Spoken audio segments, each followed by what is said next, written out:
It's 11:59 at Radio Free America, and this is Uncle Sam with music and the truth until dawn. Right now, I got a few words for some of our brothers and sisters in the occupied zone. The chair is against the wall. The chair is against the wall. John has a long mustache. John has a long mustache. It's 12 o'clock, Americans, another day closer to victory. And for all of you out there on or behind the lines, this is your song.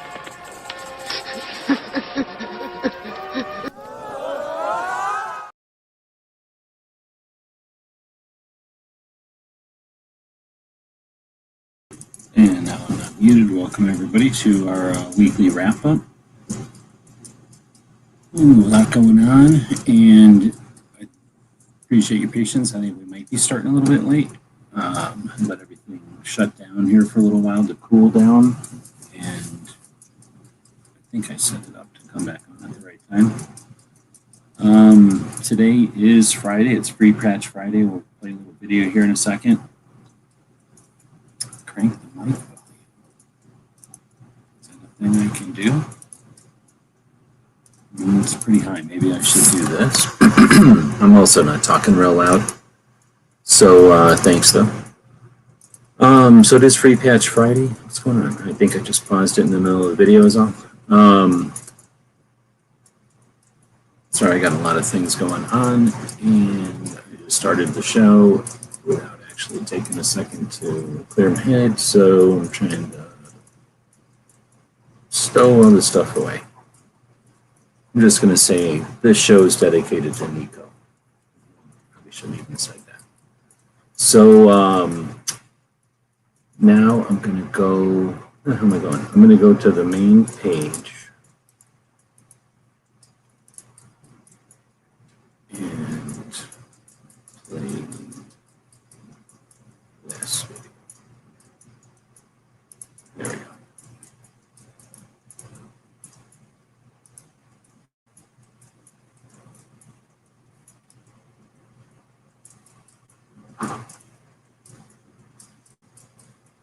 We are trying to beat bills and keep the house, so we're having a pick your own Free Patch Friday extravaganza. So orders under $20, pick them outside the circle. It's going to be pick your own free patch. Give us the top 3 or maybe even 5 picks, and then how many orders come in, just in case somebody grabs something you have in mind. Or orders over $50, anything on the table. Got lots of cool stuff that we've been collecting from different organizations and individuals now over the last couple of months. We're putting them into a Pick Your Own Free Patch Friday. Give us the top 3 or 5 suggestions, what you'd like. We have a lot of new stuff over at the Gear website store. Tonight on the weekly wrap-up, we will let people pick their free patches. Thanks everyone for your support. Together we'll beat those goals and keep the house. All right, so that's a video I posted a little while ago, and there you go, sort of a commercial for what we're doing tonight, and I didn't want to have to just say all that, so I just did that. So this is some of the free, or some of the new stuff. Where are you? Why are you going in there for? All right, now I'm okay. This is some of the new stuff. We have some 81%, so we'll get into. Looks like a couple of different ways to grab one of them. I got some Red Dawn stuff, played around with some new patches. We'll talk about that stuff later in the show, but this is kind of new stuff from new material that I've been sewing up here while we're working on the 2A history projects recently. So that is the stuff that's available at the store. If we were to head over to the Instagram, I guess I should put a link to the store, even though there's links other places, right in here.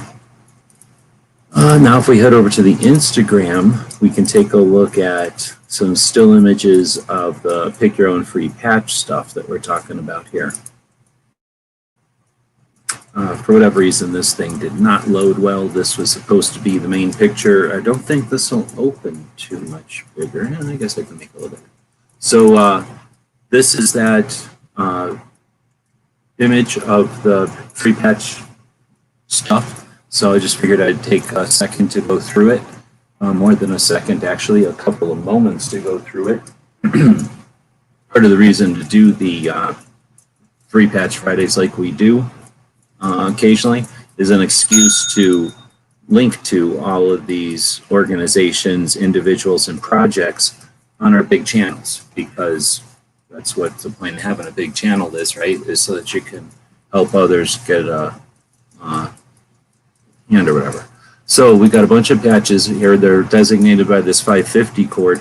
There's people that have been purchasing stuff at $50, and then there's anything under $50. But everybody's going to be able to pick from the outside of the 550 cord, and then any purchases today over $50 to help us slay bills are going to be able to grab from the inside. Why? Because those pretty much all cost me money. So the one is Yankees Glock thing. He did way a long time ago, and we finally put that one into a patch in PVC in 2019. There's very few of those left. In fact, that might be the last one that I have from the ones that I kept for any issues with mailing and stuff. Next to that is Black Man with a Gun. That's Reverend Ken Blanchard's patch. Grabbed a couple of his books and a couple of patches maybe a month or two ago, and sewed the Velcro on that. He sends his patches out just raw without any Velcro, so we added Velcro to that one. Speaking of that, the Virginia Citizens Defense League is a patch we grabbed from, guess what, Virginia Citizens Defense League. They're awesome, and they also send out their patch in the raw with just the iron-on stuff on the back. So we sewed black Velcro on the back of there. And then we got Budget's patch there, but if you look over on this side, you get this other patch from Budget. I don't know if it's a prototype or a sample. He's not super happy with the color, but he sent that one out in the raw with no Velcro. We added Velcro to that one too. All the rest of them come with Velcro. To Virginia Citizens Defense League, they're a pretty awesome state level organization, as you can tell, Virginia. Now, they are the ones who were around back in the day. And in the early 2000s, a couple of people who lived in Virginia moved to Arizona and were kind of frustrated that the laws out here weren't as good as they had thought they were going to be. So they created the Arizona Citizens Defense League, literally as a carbon copy of the Virginia Citizens Defense League. So the VA CDL created the AZ CDL, literally, like not even playing around. They literally just erased Virginia and wrote Arizona in there. The guys in the Arizona Citizens Defense League and Grails, a couple of just 9 years later, grew the organization to a size where we passed constitutional carry as the second or third state to do so on July 30th of 2010, and we've had constitutional carry since. And now, we see today, a couple years later, Texas jumps on board as state number 21. So. Is people going to say the NRA was responsible for that? Some people. Some people are going to say GOA is responsible for that. Yeah, some people. Some people are going to say Arizona is responsible for that. Sure, a lot of people agree with that. But some people also say Arizona would only be possible with Virginia Citizens Defense League. I'm willing to give credit where credit's due. All the credit goes to Virginia Citizens Defense League for the wins today in Texas. Yes. But otherwise, they're also awesome because, well, one, they got a massive black eye. One of their dudes did one of the biggest dumbass things that's been done in recent history, and they're still rocking. So pretty good for them. The other organizations that got hit by that sacrificed their dudes. So I'm thinking VA CDL has got the balls to hang, even through thick and thin. But aside from that, they've had massive infringements in Virginia, still doing it. Still keeping a motivation there and a unity amongst different types of people in Virginia. Holy moly, talk about a patchwork of peoples that they're keeping you able. And then the adversity of having to do their big rally as basically a parade. And then they just did it like no big deal. Let's just slay that challenge. So these people are amazing accomplishers, right? They do it. But they do it live in front of everybody. I do stuff in live in front of people and suck at it. I'm only doing it because I see them doing it well. They rock. They are better than any organization I've ever seen at a state or national level do stuff transparently for the good of the next. And they do it in stride. They just do it making it look easy. So super happy to have them in the panel. That's why we're promoting people like this. Budget recently changed his name, some weird reason that I'm not on board with. And so now I guess you have a little piece of history there. So we got that patch because some dude super chatted in my channel while we were chatting with Budget while they were driving to go see the J.M. Davis Museum early. So him and Roll Call, right, jumped in a vehicle a day early, paid a couple of extra bucks for a hotel so that they could check out the J.M. Davis Museum. We were chatting with them, talking about how cool that was, and then somebody, forget, one of the dudes who super chats, maybe that's Sharpshooter guy. I don't get that many super chats, but somebody super chatted 20 bucks, so we just jumped over to Budget's channel and bought those patches with the 20 bucks. So that's getting put up there. And then we got that other one I was telling you about, the green one over here, that says Right to the People. So I'm not sure if he's going to keep that patch or not. All right, so that's the bottom. We got Edgar from Guns for Everyone, one of the cooler patches around, with the wrestler dude holding the AK and the super crazy yellow background. Definitely stands out on a patch panel, and it's cool.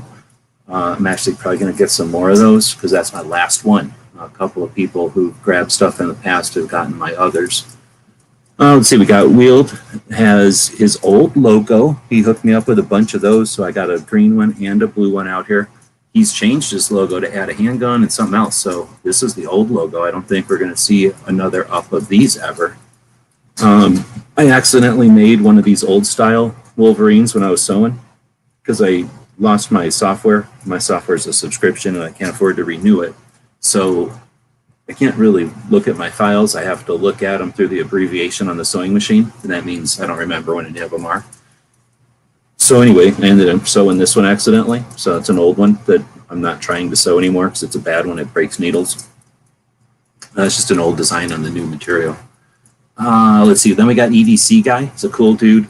Like I've said, one of my favorite channels. He does interesting stuff on his IG, but those little circles at the top of IG, definitely literally my favorite channel to follow. You never know what you're going to find. It's almost always cool. And it runs a spectrum from funny and cute to interesting to sobering to think about it to laugh. I mean, it's just a really good selection of stuff. One of the things he does is he's written a book called Erica's Big Day. So not too long ago, he got a deal where he found some of these patches from a year ago that he thought he was out of, so I jumped on them. And this is a set of those. And let's see, then another Wolverine that I sewed up on some materials is sort of an experiment, and they're gross. So one dude has one of these, and here's the other one. So there's only two of those in existence. This is one of the prototype 81%ers on a weird satin orange material. Clover requested everything to be on like a really shiny satin material. So I tried, but it squished it over weird.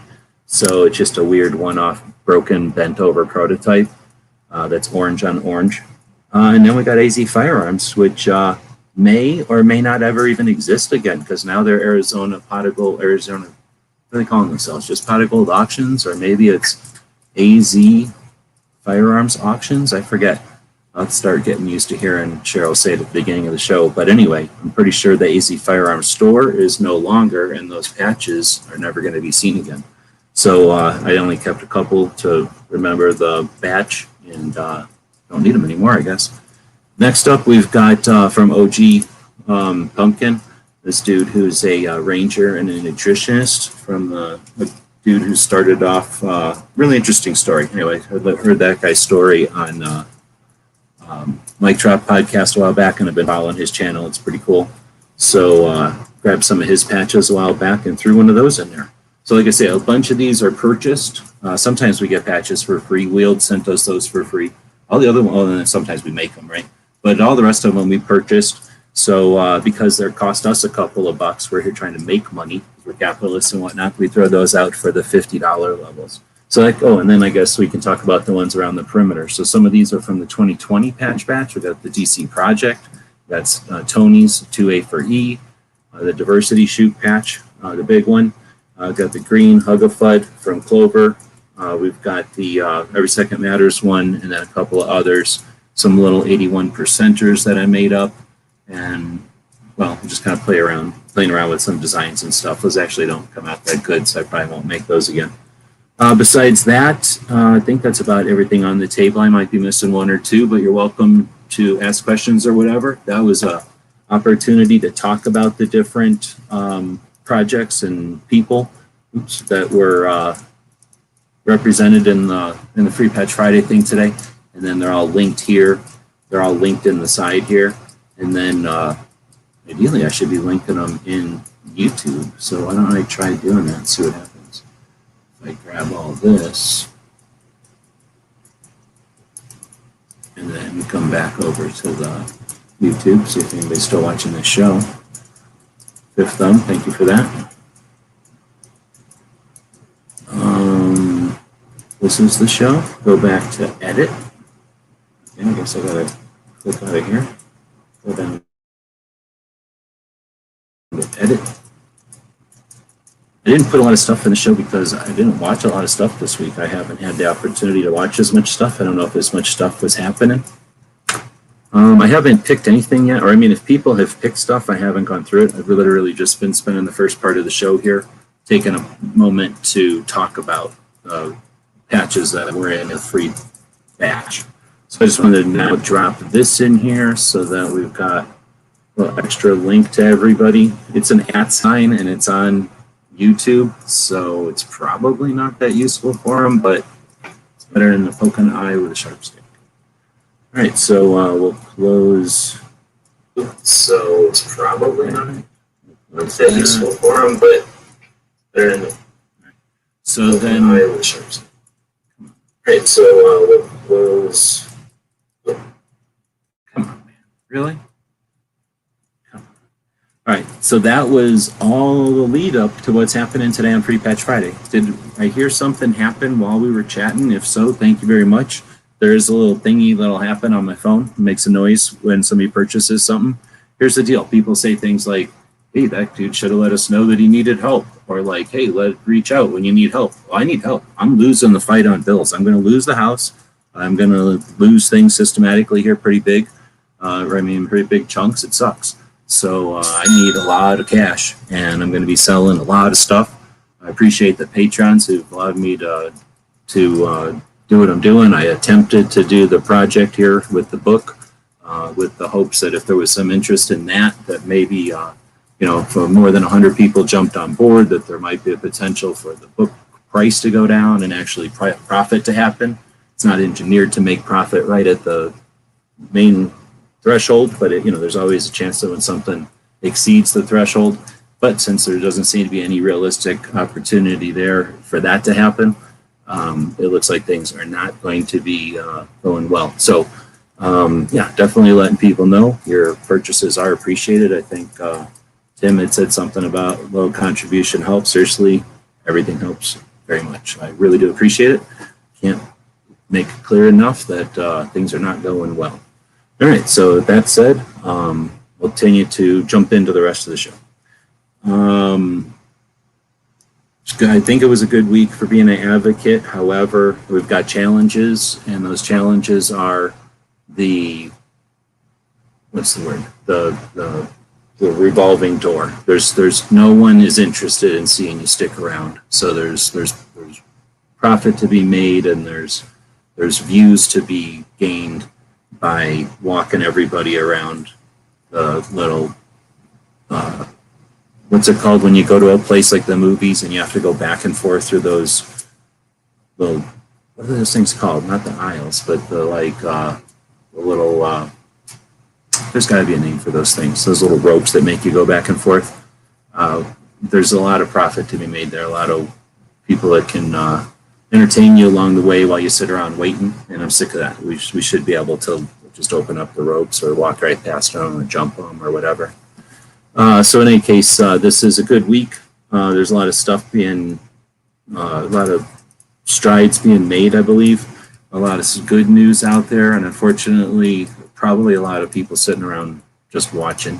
I try not to watch that stuff whenever the turnstiles, not the lines. I'm thinking about like when you go to a roller coaster and you got to wait in those just ridiculous back and forth zigzag lines. Isn't there a name for that?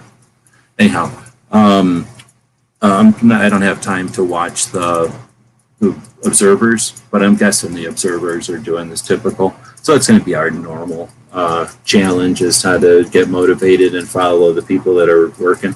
And that's what I'll attempt to do. I'm going to attempt to do that with both platforms, with Instagram and YouTube. I didn't have a chance to do the Instagram one this week, but with that in mind, because of this week kind of snuck up on me, I've had better success in the past by starting this show up like on Monday and then using it as notes throughout the week. So stay tuned for that next week.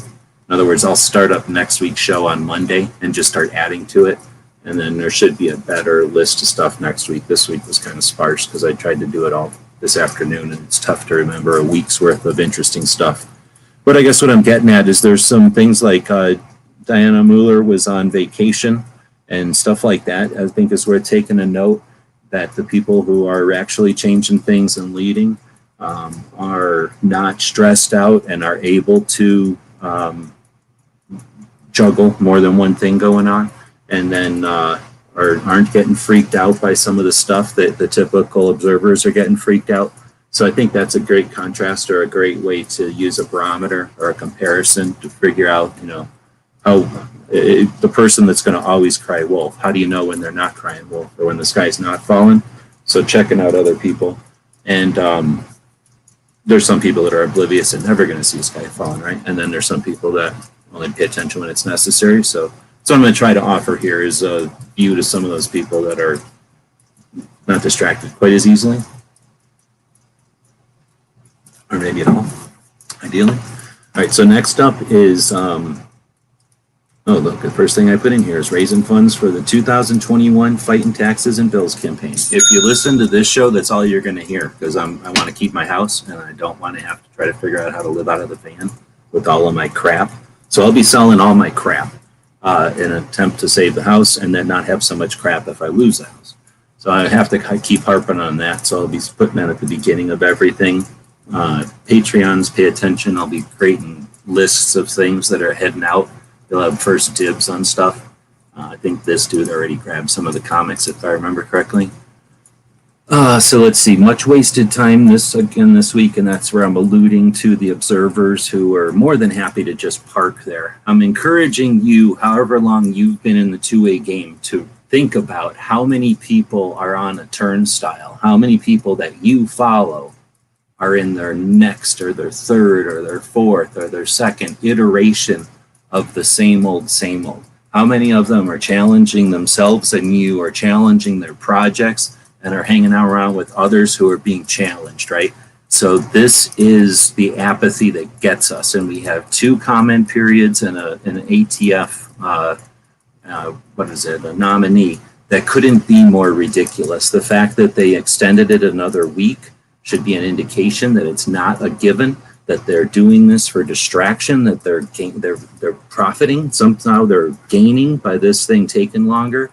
We should be learning from that and paying attention to people who are paying attention to that and not just leaning into the distraction and the wasted time.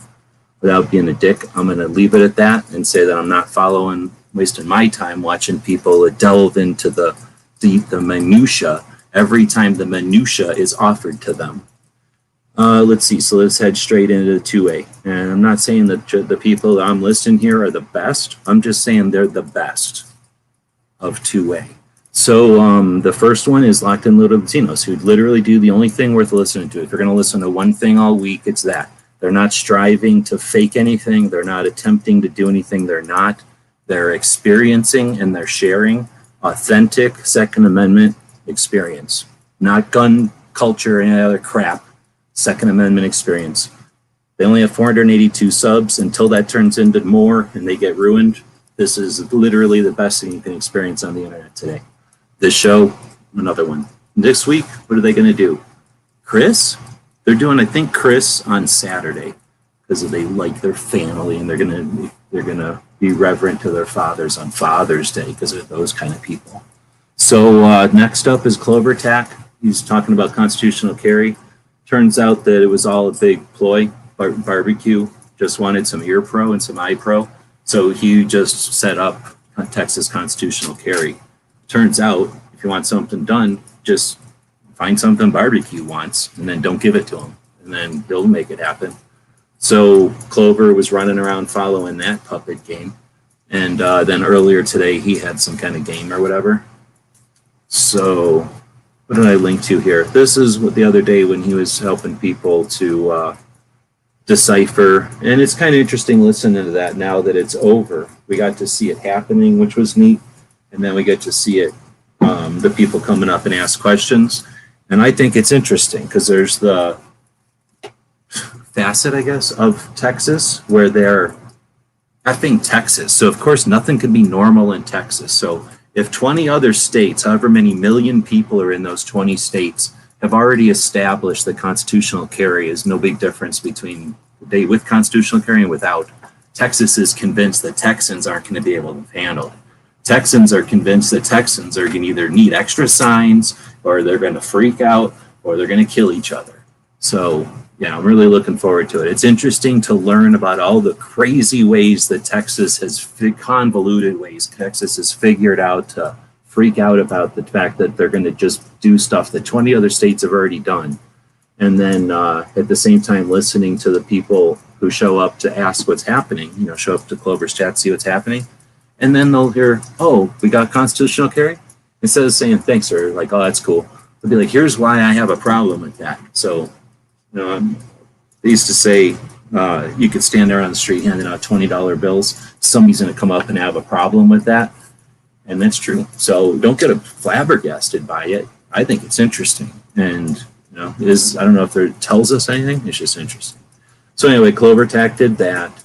But also, one of the 197 people that showed up in Austin, I think it's Austin, wherever their capital is. Nobody keeps track of the capital of Texas. Whenever the people had to show up at the Capitol that day, a couple of weeks back, and Clover went live for like 10 and a half hours to watch it, one of the dudes that showed up in person to tell the state, whatever it was, Senate, I guess, his testimony, that dude came home, went online, seen Clover going live or whatever, was like, hey, I was there and everything. Kind of said, hey, and then Clover had that dude on his podcast. So there's people that are going to be like, oh, snap. Pelosi threw down the gauntlet.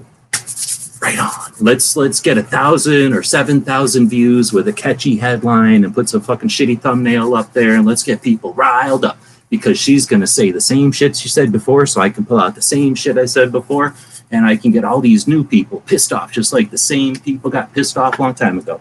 Or you get people like CloverTac who are like, doing things completely different and helping people, making people aware of actual real people in a state like Texas, where, like I say, it's pretty interesting watching people show up and be part of that whole thing live. For me, it's interesting because I've seen plenty of people show up and go, oh, look at the new garbage piece of shit gear or whatever happen live, right? Engineered and, successful or not. This was super cool. I think it's super successful too. So hopefully with all the kids doing homeschool and all the stuff happening, think about all the kids that got to experience that instead of some boring C-SPAN that we had to watch, if we were lucky on VHS tape or something back in the olden days. All right, so moving on, I didn't put little lines in there, but there would be some lines here to kind of switch topics. You get to the Liberal Gun Club, who I have a hate-hate relationship with at this point, because they don't care about YouTube. They don't care about old people. I think they care about themselves, but I'm totally not sure anymore. So anyway, this Deviant Ollam guy is okay, I think. I have enjoyed in the past watching his stuff, and he did this deal where he basically, I think, he made a presentation about gun storage.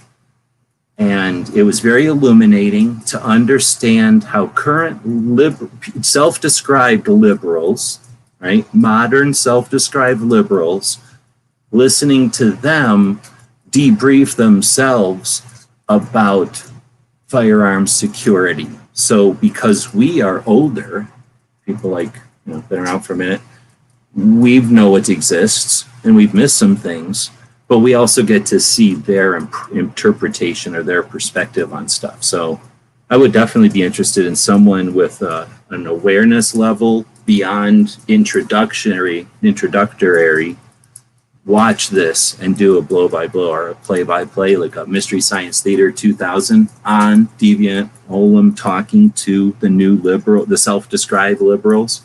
See, if I talk to everybody in the world that I know and say a liberal, it's different than what the modern self-described liberals call themselves. So, you know what I mean? They get play that angle all the damn time. Anyway, this is kind of interesting. There's about 6 things that you're gonna find interesting out of it, or a shit ton if you've never watched any of this Deviant guy's stuff before. But if you've watched any of his type of stuff before, then it's all old. And if you've watched any gun stuff before, it's old. But I'm sure some people will find it interesting. It was definitely, well, it was like 80%, 81% well done. It's Clover's thought there. It was like 81% well done. The part though that makes me skeptical of whether what their even ambitions or goals are is why they would run it live on Chinese Zoom for a bunch of people on Chinese Zoom, and then run it, like, why would you simulcast it on YouTube live if you're not going to pay attention to what's happening on YouTube live? So I don't know. It's like going ice skating just to go ice skating, even though you don't hate ice skating. I don't know if that analogy worked. It just makes no sense to me. So, and then after watching it happen live, and there was like 2 other people there, we were all wondering if it was actually live or if are we watching a slideshow. And then at the end, I think it was live. Otherwise, we watched a recording of a slideshow being presented with conversation at the end, recorded and then rerun. But whatever, still don't know, because then they took all of that, downloaded it, and reposted it on YouTube. So it makes no sense. Unless they're just trying to, like, busy work. Maybe somebody needed extra work, or they've got, like, extra server time, or they're getting paid by the hour. No idea. Thanks for the money. Whoever spent money at the store, that's the noise it makes. Let's see. Then we're going to get to budget, or whatever he calls himself now. 42, right? You don't have to put the hashtag anymore. So 42 is you like the new budget. Or 81 if you prefer the original budget. Except spelled right. Yeah, I don't know why. He decided to completely screw around with his branding. Makes no sense to me. Whatever he's calling himself now. The artist formerly known as Budget made this thing about Bolas, and it was pretty interesting. Basically takes some fishing weights and he wings them around a forest preserve. And then on Tuesday, I watched the auction live, the AZ Firearms auction. I alluded to that earlier when we were looking at the patches over here. AZ Firearms. Whoa. What happened?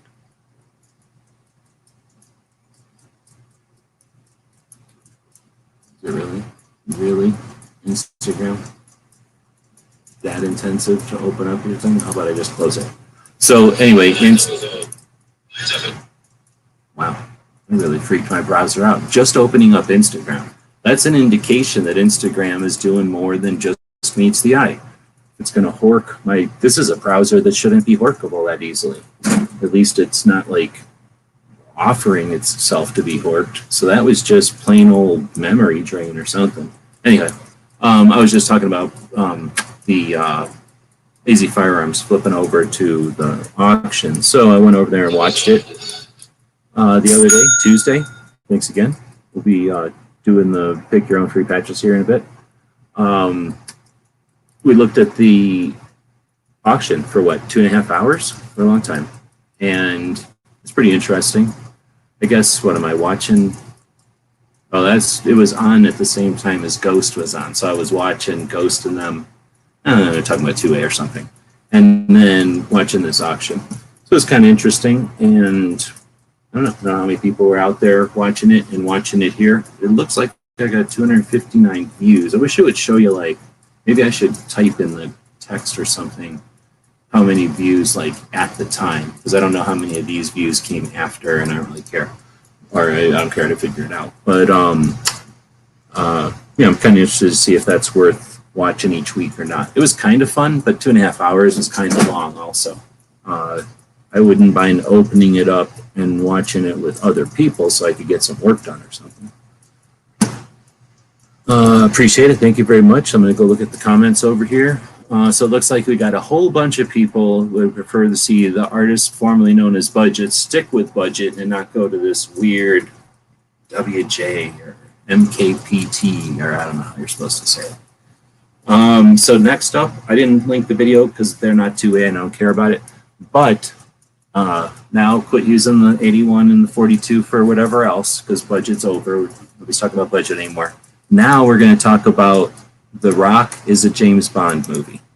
Oh, you know what I can do? I'm going to do it like this. I'm going to go over here to my YouTube and show you people how you work YouTube. First, you click on your own channel. Go your own channel. But trying to do it on my channel. Go to the community tab. And the community tab has a place you can put polls if you're good. Is Crump really live right now? Is he quirking me? Am I being quirked by Crump? I'll chat that with Crump. I don't care. I'll correct that on him right now. He is trumping me. He's quirking me right now. What's his right-wrong business? Doesn't think I will go live and watch him live? Definitely do that. He's got Walt over there quirking me. Let's listen to I tried to do it privately behind the scenes, but 30-minute late night stream. You know, it wasn't something that they're willing to do.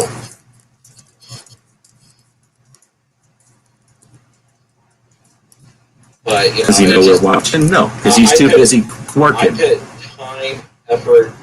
You know, I put out. Maybe you shouldn't be crying if you're quirking. All right, so we're coming over here to drop a poll. So, The Rock, it's a movie with James Bond in it and other people. So, is a James Bond movie or The Rock is not a James Bond movie is the question. So, the question is The Rock a James Bond movie? So I don't know if anyone's ever heard of this pondered or posited before. So now I'm going to drop it in there and we can use the YouTube as a tool because it's all it is. Here's a link. You can use the link to go over there and we'll watch the comments. Let's go over here and mess with them guys by dropping the link in their chat just to mess with them. Because he's quirking me. He deserves to be messed with. How many people are watching this? Do we got enough to fight them? If we go over and fight them, how many of you people are going to fight and how many of you people are going to run away or join the other side? Because I'll bet you a bunch of you are lurkers. Oh, there's only 11 over there. We totally beat the crap out of them. How many of you are big? I'll drop this. Second thumb. This will teach them.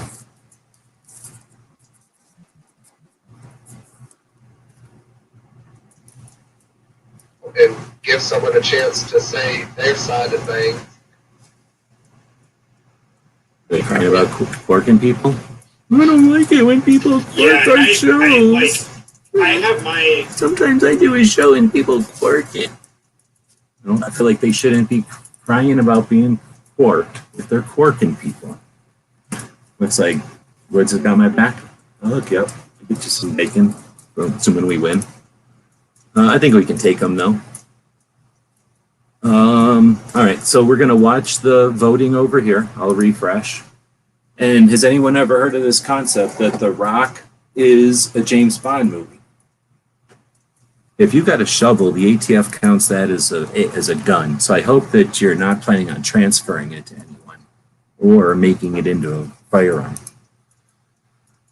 Oh, somebody's 3 votes say it's not a James Bond movie. Well, you're wrong, and here's why. So here's the deal. I watched this one show on YouTube where the guy goes into way too much detail explaining how The Rock, which is a movie with James Bond and a bunch of other people in it, which takes place on Alcatraz Island, which is also known as The Rock, that James Bond, after Dr. No, at the end of Dr. No, James Bond is in this boat with the chick, and he lets go of the rope so that Felix goes away, and then he can, do some business with that chick in the boat. And then, according to what happens is, because he let Alex, the CIA guy, go, Bond gets picked up with all the guys from that island who are just fleeing that island. Remember, he's dressed up like an island flunky. So he gets picked up as an island flunky, has an assumed name because he's an agent, and because of the situation going on in England at the time, they let him sit there. They didn't need him back, and they let him sit there. They knew he would get out. And if you listen to this parts of The Rock where they explain everything and the time frames and whatnot, it works out that James Bond gets picked up by the Navy. He gets put into Alcatraz. He gets out and then goes around and bees the rest of James Bond for all the rest of the movies. And then at the end of, I forget what movie you have to quit watching it at. You can't watch the Monte Carlo, whatever the last Sean Connery movie is, because that's out of order. But basically, if you stop watching James Bond's is it Thunderball or whatever it is, where he ends in Vegas he ends in San Francisco in one of the movies. And when he ends in San Francisco, that's when he gets picked up by the basically the whatever marshals or whoever as an escaped prisoner, gets put back in prison, and then a couple of years later, you get the movie The Rock happening. And then after that, that's where James Bond gets out of jail and goes and lives his life as James Bond the rest of his life. It's really interesting, and I'm pretty sure Rock is James Bond movie. I think it also has to do with wherever I started hearing it was they made that movie originally to be a James Bond movie and then got in some fight or whatever and they weren't allowed to. So anyway, it's kind of interesting. So I went back and watched it, and it's not that interesting. It's an okay movie or whatever, and it does kind of work, but you have to watch that YouTube thing because then you get all the little pieces. There's all kinds of little things in there, though, that make it line up really neat. So now we have 5 votes, and it looks like it is now 2-3 probably. Let's go see what's happening over here. Yeah, because like you said, it is a lot of work, and it's a lot of work that don't necessarily get seen. 25 minutes. We'll see. MI6 would have got him. Yeah, according to the thing, they use the other movies to justify that MI6 will leave their agents wherever, just because if they don't need them, then they know where they are. Or sometimes they do it so they can trade and stuff. So according to this, it was more like just a strategic thing. Like we didn't need Bond at the time, so they let him sit there. Or they knew he was going to, in the 60s, they just knew he was going to get out. Like they didn't know he was in jail, but he was just gone for a minute, and then he got back and told them I was in jail. And they went, okay. But he just busted out of Alcatraz as it was no big thing because he was James Bond.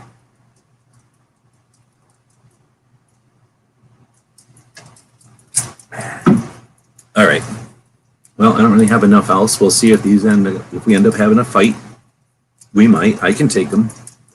I don't know who Swamp Dog is really, but I know I can take Walton and Crump at the same time. I mean, they know. If they feel more comfortable, we can do it knee deep and they can have an alligator. Because I feel like I could take an alligator and I'm pretty pissed right now. So we'll see. Otherwise, we're going to go back to this video, which is technically the video that's designated to be on right now and isn't quirking anybody. Am I going even to the right place? Where am I even going? I need to go to my thing. I'm just going to come up over here. You probably don't need to see all that. We'll come in over here and open this up. There we go. And then open this. What's happening? This up? Yes. Patch War. Which chat has the best patches? Please. I can cheat, though, by being 10 years. Oh, snap. Next year, it'll be 10 years in the patch game. Am I even connected to the internet? What's going on here? Why isn't this opening? There it goes.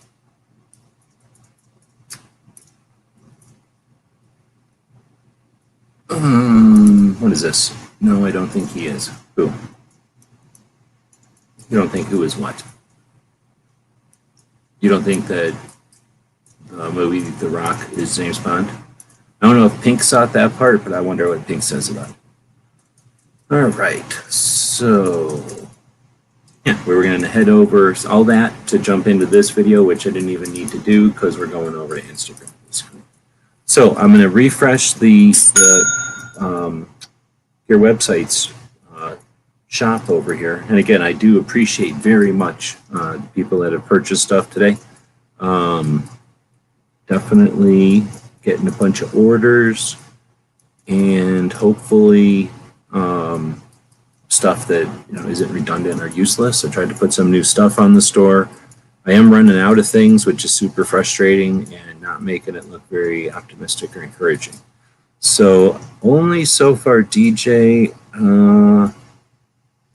the newer, what does that mean? Any chance the newer text Red Dawn patch would be available again? Does anybody know what that means? I don't know what that means. Photo number 2, I was number 1. Oh, I see what you're saying. Over here. I'm going to open this up so that we've got the picture. Or I could probably find the picture. It would probably end up being easier. And then I will go back over to here and we can watch the results of this if it'll open now. Some of this might be because my computer is super hot. Like I could probably cook an egg on my computer right now, and it's probably not a good idea to have my phone sitting on top of my computer when it's this hot. How bad is the fan? Because I got a fan under the computer that I can hear pretty loud. And there's only 6 votes over there now. All right, by now, Crump should be lying if he's going to do a 30-minute show.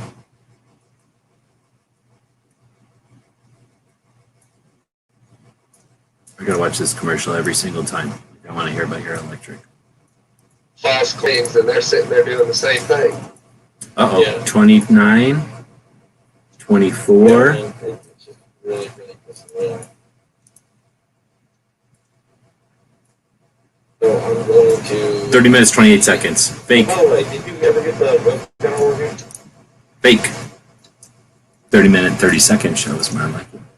All right, so heading over here, and we will attempt, so I don't need that open, we'll attempt to use this window to let, oh, look at that, opened up nice. We'll attempt to let everybody use this to determine their free patches, although this is a bigger picture, I guess. All right, so if that works for everybody, you don't need me on the screen, so if I'm still there, I think. It looks like Makojo was first up. Oh, snap, I should not do that. So I don't know. Makojo, I think, said something earlier, or I know I seen something. Where did I see it? Was it on here? No. I know I seen something from Makojo saying something. But it's not a note in the ad. And then it would be, is that G23 coming in number 2? And then Tim Allen. Only we're live picking patches right now. Wait, what's happening?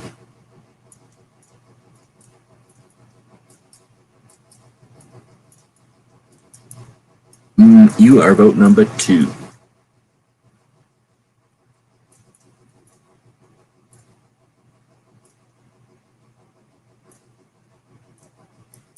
Oh, I see. DJ is asking. He's only able to read. I gotcha. I gotcha.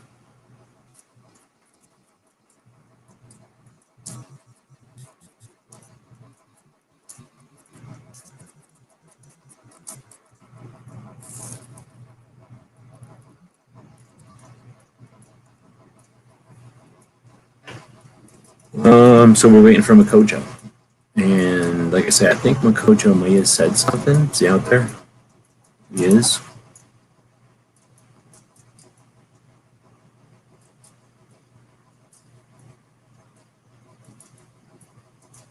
Where's out there? How hot was it in AZ? I don't know what to think about it. It's not fun anymore. It's shitty. So I guess it'll be like this until September. I guess it was 117 today. It'll be only 113 tomorrow. The main thing I look at is how hot it'll get tonight. It'll be 84, so that's the shitty part. It looks like later on in the week it'll get down to 78, which will be nicer. But yeah, I try to stay awake during the other side of the day. I try to be asleep during this part of the day. So I don't really care how hot it gets. The house keeps me from dying of that amount of heat. And because I'm super cheap and poor, I just sleep during this part of the day, so I don't even spend a lick of electric. Literally, like there's one fan going just to move air around, but I hide out during the middle of the day unless I have to do something, to where this part of the day just goes right over my roof, right? So I don't have no air conditioning running or nothing. I don't have air conditioning anyway, but I don't have nothing running. So it's hot, but I'm looking at the 84. Like right now it's 100, but it doesn't feel like 100 because I got fans going and stuff. And we're used to it. Whoa, Missouri signed the Second Amendment Preservation Act this week also. Well, I noticed the early watch is going again, so I don't know how many people in here, thank you very much. I don't know how many people in here know about early watch. We'll see if it gets, it's sort of like a airplane that's, has, what's the word? I guess too many people on it, so it doesn't just take off. Sometimes it has a little heavy. It's a little heavy to just take off, so it takes a couple of chances to get off the air, get some air. So it's had some issues, but if it gets off the ground again, it's had plenty of times when early watch ran for a while, and it had the early watch nation. So that is a bunch of people that were from mostly gun channels people, I think, or at least the ilk kind of people that wanted to collaborate with others with a focus on 2A, at least for a while there. That was the gun channel sort of kind of philosophy. And when early watch sort of became a daily consistent place, I'm distracted by this moth. As I mentioned, I'm up in the middle of the night, so I'm a light in the darkness. So I tracked every freaking moth in Arizona, which is annoying because they're eating my mango plants, and that's definitely a hardship I have to deal with. Anyhow, early watch was a catalyst for this early watch nation, which was a bunch of people playing zone, I guess. I don't know your sports lingo, but a bunch of people each being responsible for their own state. And when you mention Missouri getting the Second Amendment Prevention Act, I didn't even see that anywhere at all this week. And how cool would it be if we did have some sort of a thing where consistently, I guess, people are utilizing some kind of a service like that or a system to get information out like that. Did he say he was looking forward to Texans killing each other? What are we talking about? Looking forward? No. I don't know who Clover's talking about though. Bands, barbecue, festival. Oh, I see DJ's running all around, Yahooing it up. So tuning in while he's Yahooing it. He can't hear me talking about him Yahooing it up. Oh, I see what he's doing now. At first I wasn't sure what these whole ratios were all about. All right. So that hopefully was enough time for Makojo. Was that what we were waiting for? Makojo to start picking? Boom. Wait. Boom. Wait.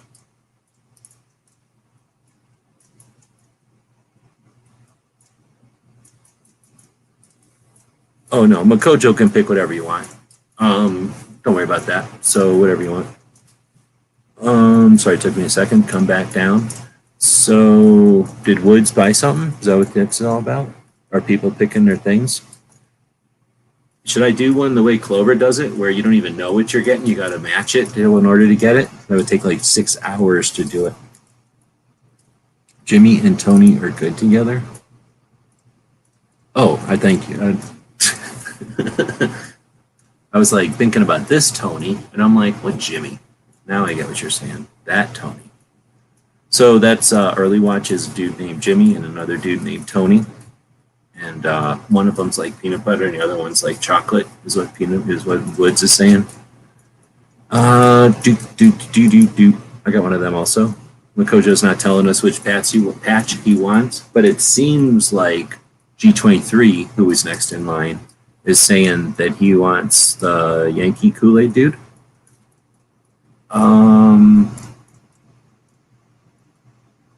Oh, so DJ is saying he wants that one, so that's easy enough. But he's Yahooing it up, so let's act like we didn't see that.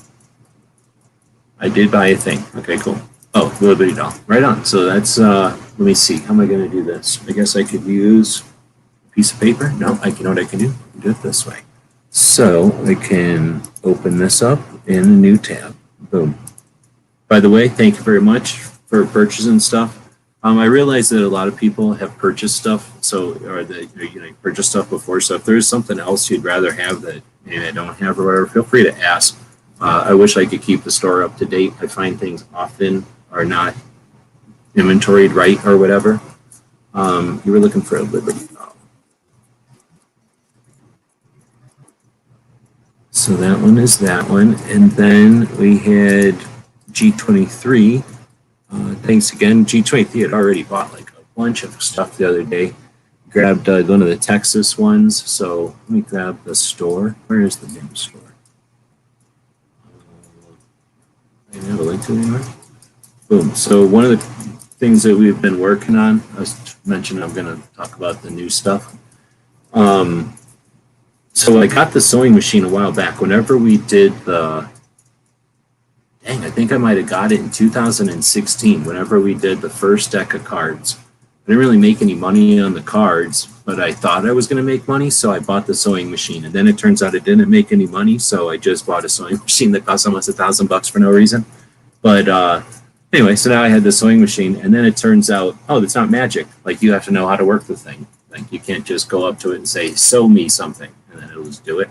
So that entailed materials, techniques and skills, and then software, right? So first I had to go get free software, and it turns out free software sucks butts. Yeah, it sucks ass. So free software made shitty patches. Then I went out and bought software, and then it turns out cheap software is shitty also. So then I bought gooder software. I don't know if it's good as the fancy stuff, but it cost me like $100-something a year. It goes up a little bit. Maybe it's $150 a year by now. I didn't want to look. It's expired, so I don't know. I haven't paid for it in a while. I haven't been able to use it in a while. So that gave me the ability to make a patch. But then it turns out materials. So at first I was buying materials from this one place, and I didn't know what I was doing, so I bought like some samples, and then that gave me some experience. And then, long story short, the fancy stuff costs money, right? And you can sometimes use other stuff. So what I figured out is other things do work, and a lot of these patches that you might have are samples of things, like stuff that I find at a surplus store that looks like it might work, or materials that I find laying around. One time I literally used a strap that I found when I was walking, and we turned that into some patches, and we used that to fund a big chunk of the gas to get to the 2A rally, right? So we've been definitely experimenting with different materials. So I'm minding my business at the wall store one day, and one of the things I do is snoop around the fabrics at the wall store. For whatever reason, I'm bored, and it's air conditioned.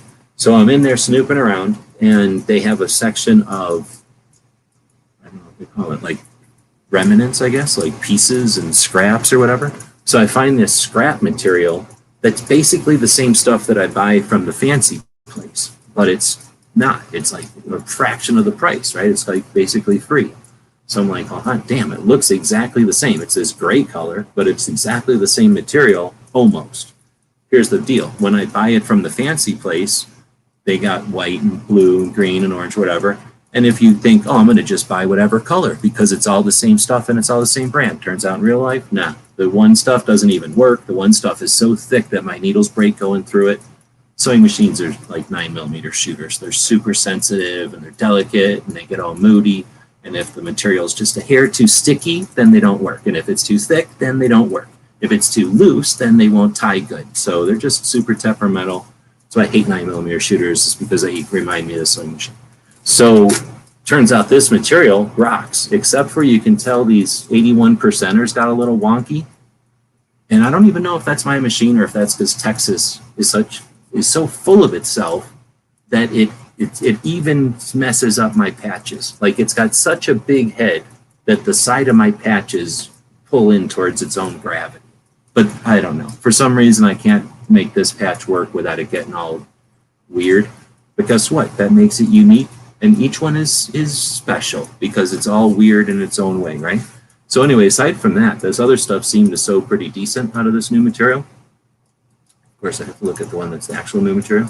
And it looks pretty decent. So I have yet to find out. I don't have any money to go over to Walmart and see if I can find other colors, but I'm super stoked. One day I'm going to go to Walmart and find out from the lady what it's called, because that's my other problem is I didn't know what this material is called. It's kind of like a windbreaker. Like, let's say you went up to somebody with a windbreaker and you started slashing them with a knife. Eventually, a piece of windbreaker would fall off onto the ground, and that's what it's like. I found that. And you can't just buy that material anywhere for some reason. It's really expensive or it's really hard to find. So I found some. I'm going to go to Walmart and potentially, hopefully, get some white color material and some black color material, and then I'm golden. Then I can start making patches again that aren't, costing me an arm and a leg to create. So you're all getting a little bit of prototype here as far as the material. Then we get into the designs. So it turns out this dude over here was a pawn in this dude's game. This dude wanted free iPro. So he went over to Texas and just played it like a fiddle. And then Texas did exactly what it was told. It basically fell into line and got its constitutional carry. And along the way, one of the unwitting victims in this whole game was moms demand infringements. They were minding their own business, demanding infringements, and they were doing a lot of thorough research, and they figured out that 81% of gun owners hate guns and Texas. So, they brought it. And then, in this whole elaborate thing, Clover made made it clear that the 81, or made it, I guess what all Clover actually did is set up a room that, for 10 hours allowed a bunch of CSI work to take place. So basically all these people in Texas CSI'd the 81%, and we figured out what the 81% was. So because of this guy manipulating Texas, this guy discovered that 81% of Texans don't actually hate guns. And what we've decided to do is exploit that, like capitalists. We're going to exploit shit out of it. So you can go buy these goofy, wonky Texas 81 Wolverines, which don't work, and maybe the last time I make them, because I tell you, I don't like doing red. Red's a stupid color. And something about that Texas screws with my rectangles, and I don't know why, even on this good material. You should see the ones Clover got. They look like, I don't know what happened to them. They look like a potato chip or something. So that's the Texas Wolverines, we're calling them. $45. Why? Because I need money, and 45 is a decent caliber. It's not a stupid caliber. Then we get the regular round ones. So what's the story here? Now we have to go back over to the Free Patch Friday. You'll notice there's a whole bunch of them that don't have a circle around them. What's the deal there? I was like, oh, that's less thread, so I'm going to make way more money. I'm going to make super profit off of these, right? Nope, turns out it takes like 7 hours to cut them out and 14 hours to sew them, so they're horrible. Horrible patches. I don't know why I keep making them. Horrible. So I took them and stuck them inside a circle, and anytime you see something inside a circle, that's lazy. That's somebody who's like, I'm just going to phone this in by putting it inside of a circle. So you take your state of Texas, which is unique and it's iconic, right? Like everybody on the planet knows it, but it's a pain in the ass to cut out and sew. So I just shoved it into a circle, and there you go. So why? It's cheaper because it takes me like half as much time. I still have to sew out a big red Texas, which I don't like doing. I have to sit there watching the robot do it, and it's a dick, so I have to constantly screw around while it's doing it. I don't like being there, but I'm willing to sacrifice for Texas. And 1911, because of guns, right? And I need money, so boom. That's the story of this guy. There's only 4 of them. I'm probably never going to make it again because I don't like red. Next is, I might make them in blue. So I'm interested to find out if this is worth making in blue one day. I think it looks stupid, but I'd rather make them in blue if I was ever going to make them again. I was thinking about flipping this around and making it in blue, but then I figured, didn't Democrats own blue? Which is lame. So then it would look like I'm making some kind of Democrat state of Texas, and I don't want to be accused of doing that. So if somebody wants those, you'd have to ask special, because I don't want to get in trouble. Lose some kind of Texas, I don't know, any kind of Texas authority I might have, or access I might have. So next up is let's battle the bills, right? So the first thing we did earlier this year was this one. There's still one of these left. These are expensive. They're $45. It doesn't cost me no $45 to make one patch. I'm just trying to not lose this house. So if you got a bunch of extra money, then you can buy that, and you'll be one of the few people that have one. Or you could pay $75 for this one, right? A version 2, $75, right? That definitely doesn't cost me $75 to make it, but I need money and I don't want to lose a house. So if you buy one of these, it'll have a gold border and comes with a shitty red Texas thing. And you'll get way more clicks over here, scooping up all the good stuff from people. So I put that in there for the high rollers. You never know when there's some high rollers around. So that's the fighting taxes super fund over here. Then there's the stuff for the rest of us, the cheapest of us. All this stuff cost $19.84 because of Red Dawn. These might not be here anymore. Are these gone now? Both of these are sold out, so 2 cheap people bought those. You're welcome. I'm going to make these better. I think I screwed them up. I was basically loopy because it was night or early in the day or whenever I was making these. I can remember making them. And I'm pretty sure the Red Dawn part's supposed to be red, but I was doing something with my phone, watching one of you people live, and because of that, I couldn't look at the internet. So I screwed these up. There'll be more of those in the correct colors. So you basically got one-offs there, basically. Next, we get to this one. This one's also expensive, if it's still there. This one is $75 because I don't like sewing it. It breaks needles, and it's a bad design. But it's supposed to be Browning's blueprint of the 1911. It's a good concept, but my machine can't do it, and I hate doing it. Every time I sew it out, I say, I'm never going to sew this thing again. But the new material was working pretty decent, and I wanted to see what the thing could do with the new material. Spoiler, broke a bunch of needles, and it sucks.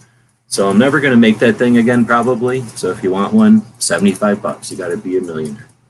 They'll come along with this 1.4C, which I was playing around with on the new material. I think they're really sharp, but they're wrong. Like it's supposed to be an orange placard, or I think a yellow placard. So it's just a weird one-off, but if you're paying that one. Or I made the ORMD logo in gray just to play with this new material. And that's almost the end of my gray thread. So this one was tough to make, but I made it anyway. I almost made the edge in blue, but I figured it would look stupid. So I wasted almost the end of my gray making that. I don't know if it was a good idea or not. So you're paying for it, and that thing costs $45. Again, super overpriced. If you tried to go to your accountant and say, hey, this is a good deal, they're going to laugh at you. But you'll be helping us slay taxes and bills, so I do appreciate it. You don't know obligation, but you never know. So I'm throwing it out there to the world. There might be a gun shop that wants to throw money at us, and this is a way they get something in return. We got a couple of new Wolverines out there. Not new, but playing around with colors. I was playing with the Ghost Guns theme. So we got the, I'm calling it Bone on Black because it's not quite white, and then it's got a white AK, so it's sort of like a ghost gun, I guess. I kind of like that color. And then I'm calling this one Green on Yellow because it's a little bit, I think it's like an OD green on top of yellow. I can't tell if I like it or not. But again, just playing around with some of the designs. There's going to be a lot more of these depending on. Problem is with this is the sewing is one thing that makes the sewing machine hot, and that room gets super hot. Everything else about making a patch requires temperature, like the irons and all the other crap that runs makes everything about this a sweatshop. It's almost like they call it a sweatshop because everything about making a textile is hot. It's almost like it applies like that. All right, so with that, that's an explanation of what's going on over at the store. And for anybody that might be watching this in the future and is like, what's this guy was talking about a store about? That's some of the stuff that's happening new at the store. In addition, it turns out they're constantly fiddling with our software. So they somehow split my store into 2 locations, even though it's only 1 location. And when I unsplit it, I think I deleted half the inventory on paper. So now I have to go through and figure out how to look at what's actually on the wall here. The store is really just a pegboard here. And then look at the store on the internet and figure out what's in stock. However, a lot of stuff is running out of stock. We're out of the AK-47 playing cards. So, the project that we're working on now was supposed to be a month long so that I could then transition into the next deck of cards, but I really don't know if that's happening or not. So we may or may not see cards, AK cards again. The other decks are definitely getting less and less, so there will be fewer of those as time goes on. And I guess the other thing is the rest of the inventory is just sort of up for grabs. It's been a while since I've updated it, but I'll be definitely digging through drawers and pulling out things that, there might be a lot more, 2 things at a time up there. Often if I've only got one thing, it's not worth the time to put it up on the store. But when I got nothing else to do except pay bills, it's a lot more useful there's a lot more point in putting every single thing up there. So there'll be a lot more little stuff heading up to the store, as well as collectibles and one-off type of stuff. All right, so again, there that said, thanks to everybody who's patient to listen to all of that. I know some people are maybe interested in it more than others. We were at, did Tim ever pick? I'm pretty sure I was about to for G23 right in there. Yankee.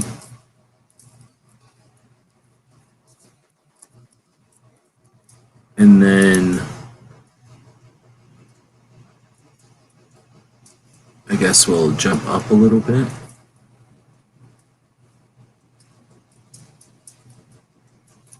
They look like somebody didn't bag the bread correctly. Yeah, exactly. Or they bagged it too soon or whatever happens and it gets all goofy. Should have put a cowboy hat on Texas. Is that the meaning? Am I allowed to do that? I don't know. That's assumption. Tim. Do we have Tim actually just choosing one? Or was that him just talking about yours?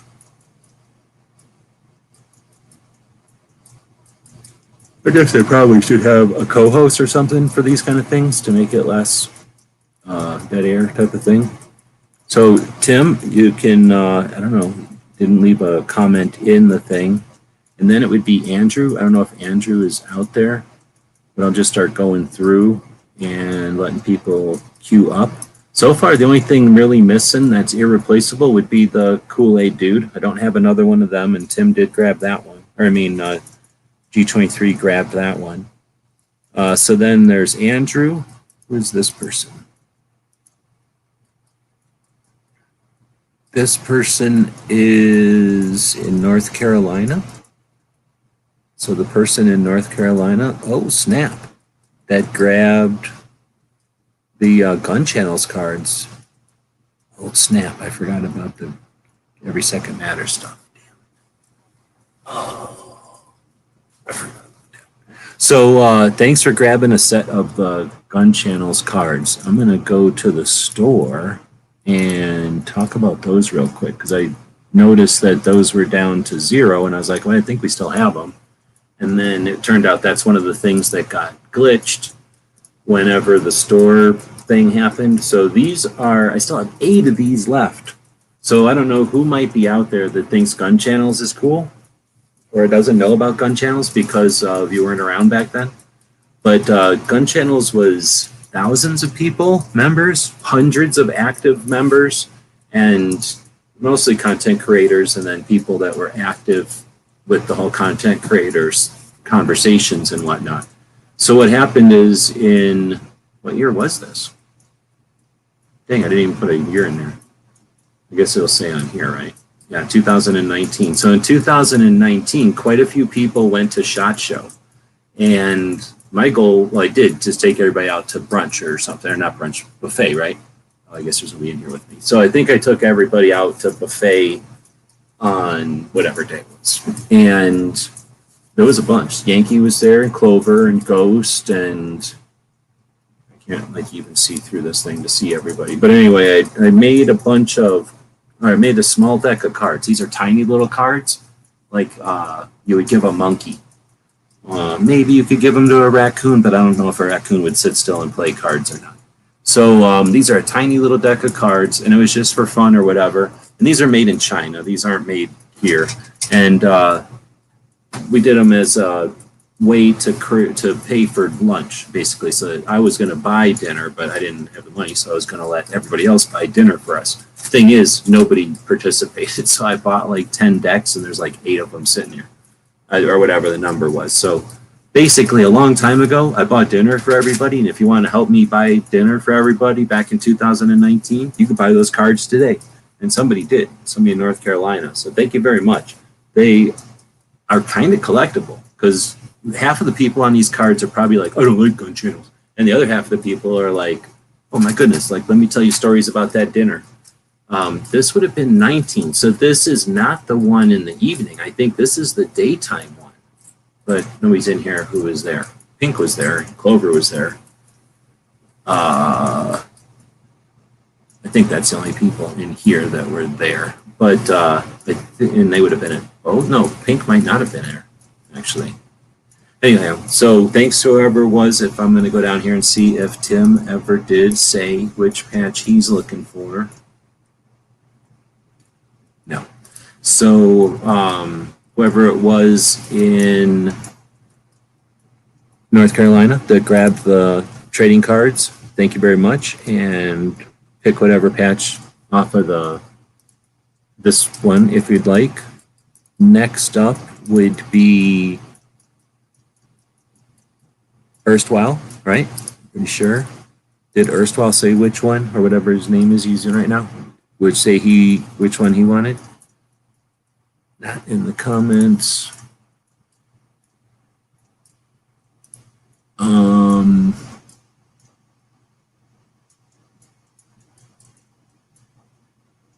Did anybody see what Erstwhile said he wanted? So you're up after whoever was next, and then comes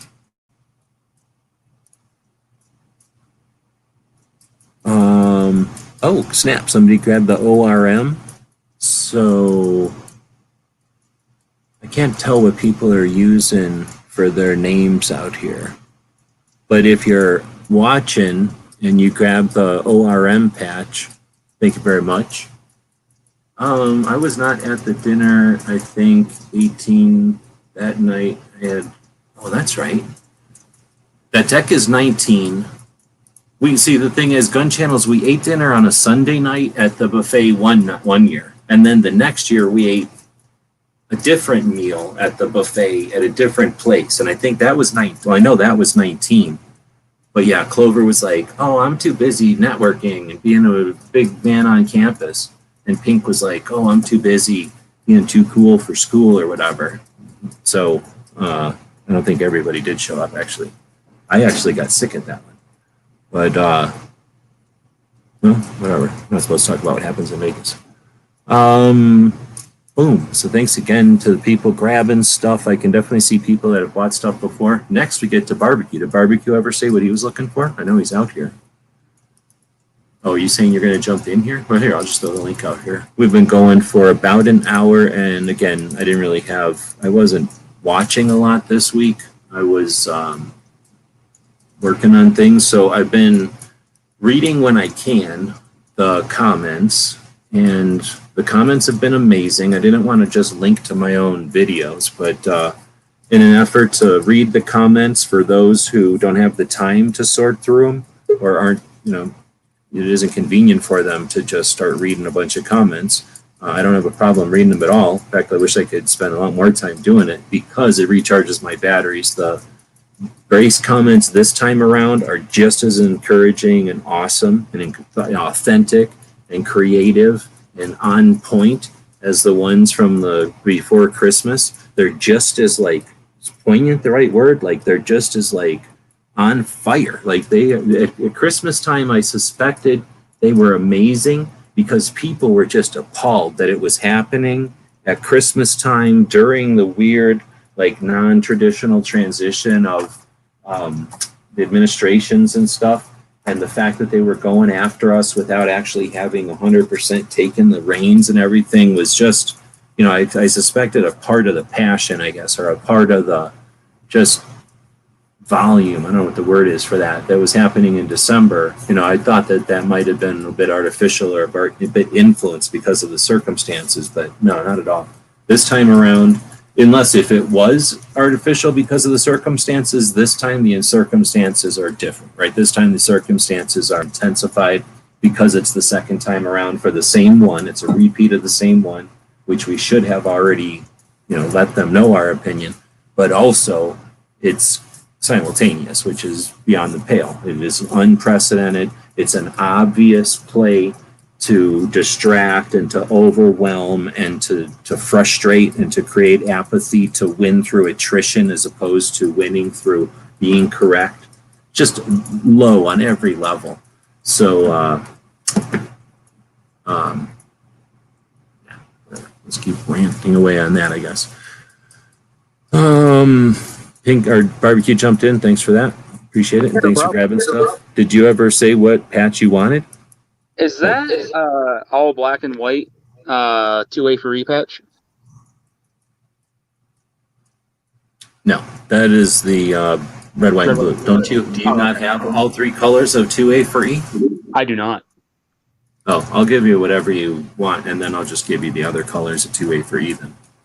Yeah, I've got all of them except for the black and white one. What is this dude over here on the side that has that backpack on in the center? You already got that one, right?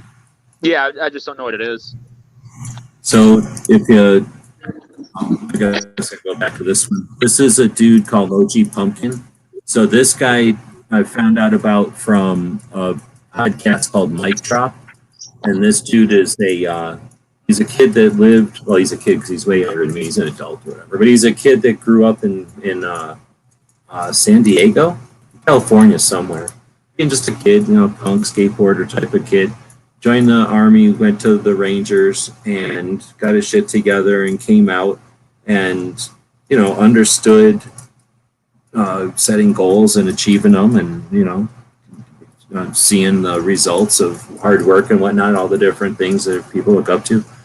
Came back, used his GI Bill to become a nutritionist, and goes around, being useful to the community through civic type of, I don't know what you call them, like community events. He brings people together for like jujitsu or I don't know, MMA, I'm not sure, some sort of fighting, wrestling bullshit that the kids do these days. And then skateboarding, bringing people together to do like shooting events. So in a similar vein to some of the AK weirdness that's happening where guns and gun shows and bringing people together is happening. This is sort of happening in San Diego, where it's bringing the people together from this. I don't know the different types of fighting, but whatever the fancy new modern wrestlings are called. And then people that do some of these like road marches and endurance type of exercise type of things, and then skateboarding, and then just healthy eating and stuff. So anyway, just a cool dude. And I just thought it was a neat mix. And then he's doing well. He's like, a lot of people are digging his thing, and he's creative and fun about it. So that is called, what does he call that? Like Suck It Up or Just Keep Going or something like that. And I think it's the story, listening to his interview, is he's got a couple of kids, and I think one of his kids drew a pumpkin when he was baby or younger, and something about it, the dude ended up getting the pumpkin as a tattoo. That's this orange pumpkin that you see and stuff. And then he ended up getting the pumpkin as a tattoo, and then he's kind of played with the pumpkin as sort of his mascot or his logo for a while. And then it evolved into the second thing with this. Basically, it's like, I think there's something to it. I don't know if it's a Mickey Mouse cartoon or if it's some album cover, but like some of this is like the Misfits. I just don't know enough of the stuff. So I don't know if this comes from something or if it alludes to something, but basically I think it's an old, like Mickey Mouse from like the 30s when it was like the beginning of Mickey Mouse and they were kind of goofy and they just danced around. I think it's like one of those Mickey Mouse cartoons, but then they stuck a backpack on him and made him a grunt, right? Doing a road march or something. And then either they thought that was cool and they got a couple of tattoos of that or something, the kids will do. And then it turned into like, now I'm a paratrooper guy, or now I'm the guy, I want this open. Now I'm the guy doing like, this is like the M60 guy, I guess. Or like now I'm the guy carrying the, I don't know, some kind of radar or the radio or something. So it's just the different jobs or MOSs the dudes have had that are in this group kind of just been playing with this thing.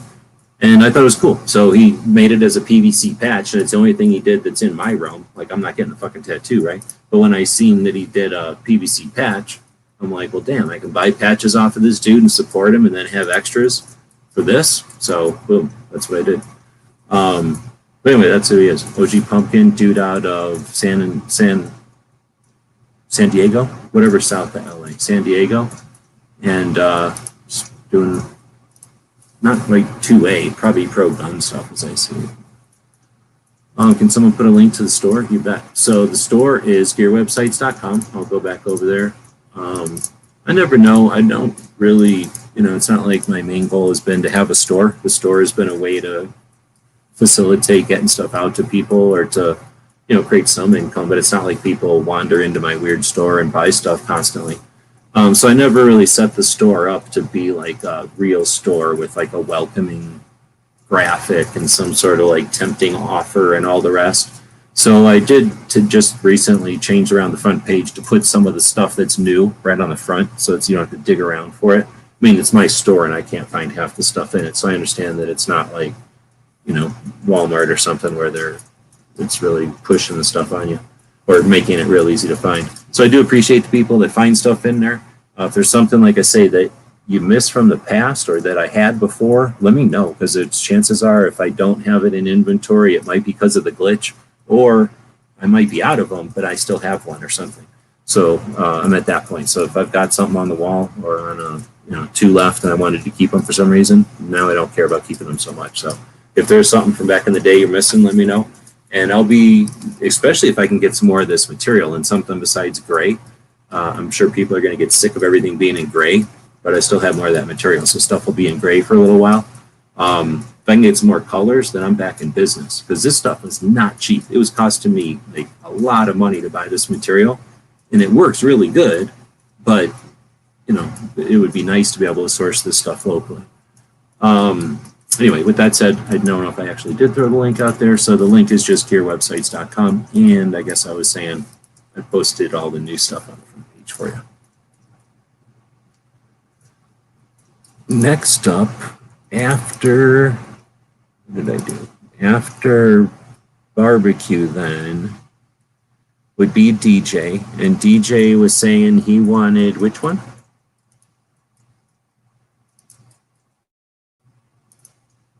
I have no idea. Did you put it out there?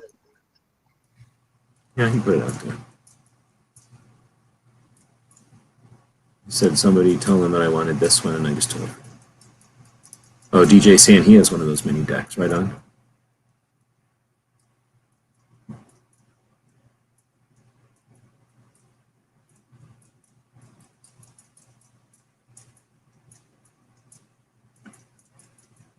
Okay, I thought I brought you in here to get rid of dead air. This is like when you had DJ on. DJ, whose one trick is DJing the thing, was sitting in there watching your dead air. It's like, oh, yeah, it was awful. Let me grab some quiet popcorn and listen to this dead air while barbecue's running around trying to do what he's trying to do. Yep, yeah, it was awful. No, I was just looking at the patch panel again, but DC project. For sure. I can definitely do that one. Although I am running out of those. I wish I would have kept like a handful. What did I keep? I kept, basically I went through and I kept like 5 of each one or something in case of errors with shipping, because I learned my lesson before, that I'd have to eat out of my own collection or whatever if I had too many errors. And then like, I think CC, there's always like a slop when you buy a bunch of patches, because we bought a bunch. Remember, we bought a bunch for everybody plus a bunch to give out to people. So we had a lot of patches. And whenever they give you a batch, they give you a lot of slop. So a couple of them I had slop, and I was like, well, I'll just keep the slop to give them to people like, that are doing shows or whatever to have stuff. So anyway, long story short, as I do not have a lot of all of them. And DC Project I would have liked to have like dozens of extra of that one. That would have been cool, because that's a cool patch, and I would like to have it around just as a representative. So the problem is, you put it out like this, a lot of the stuff I put out because I want to plug the organization, right? But if it gets taken away, then I can't plug the organization as easy. And I'm certainly not going to buy my own fucking patch. So we'll never see that one again.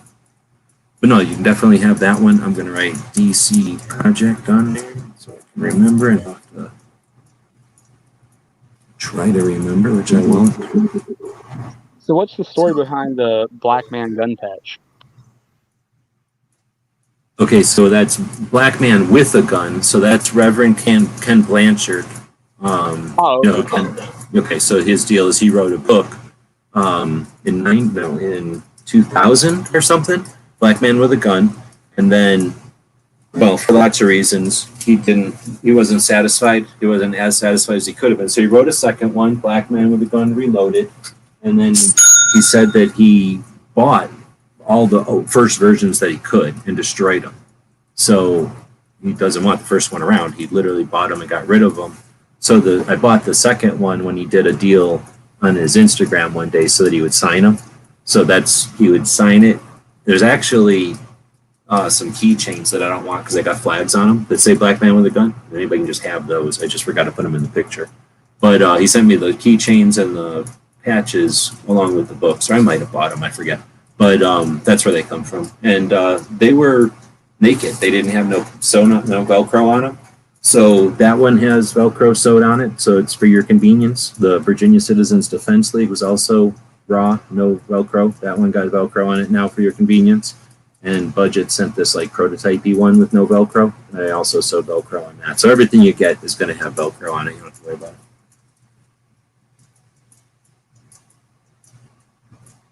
Let's see. So that was DJ. And then is this person who, I have to go check who this is, would be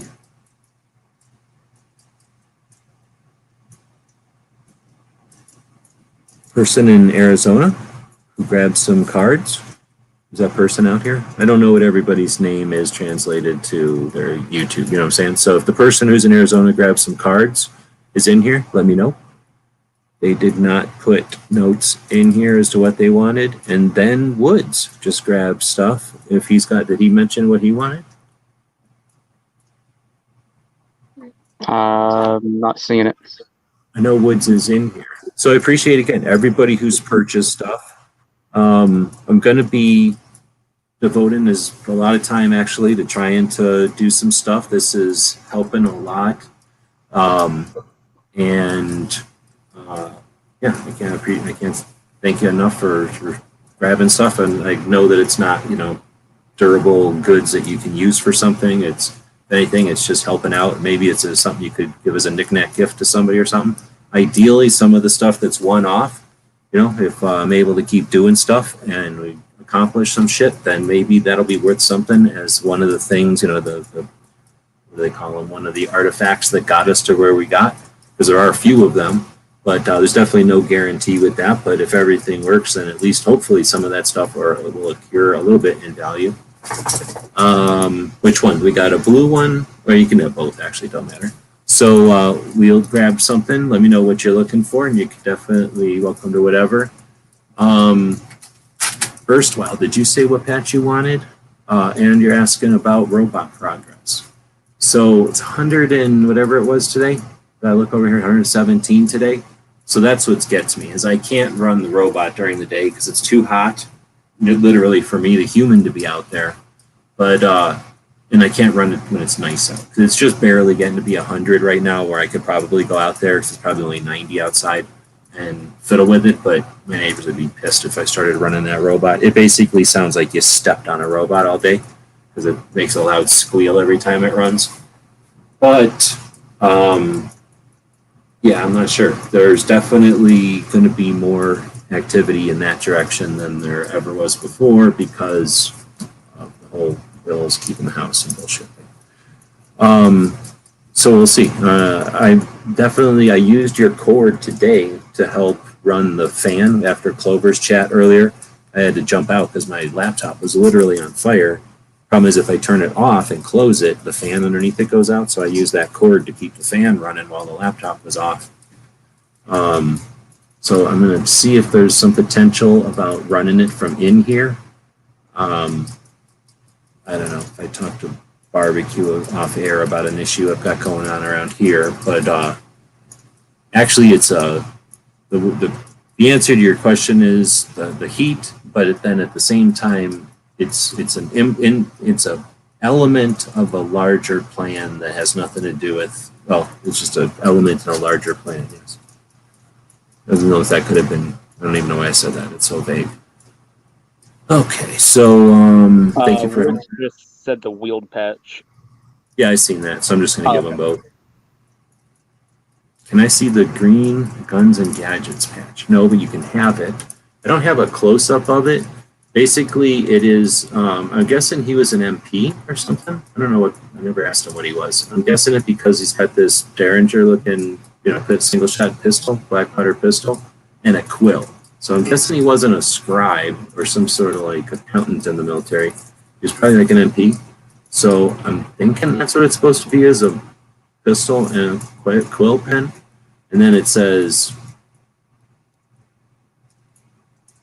I think, using the first to defend the second, because that's one of his slogans.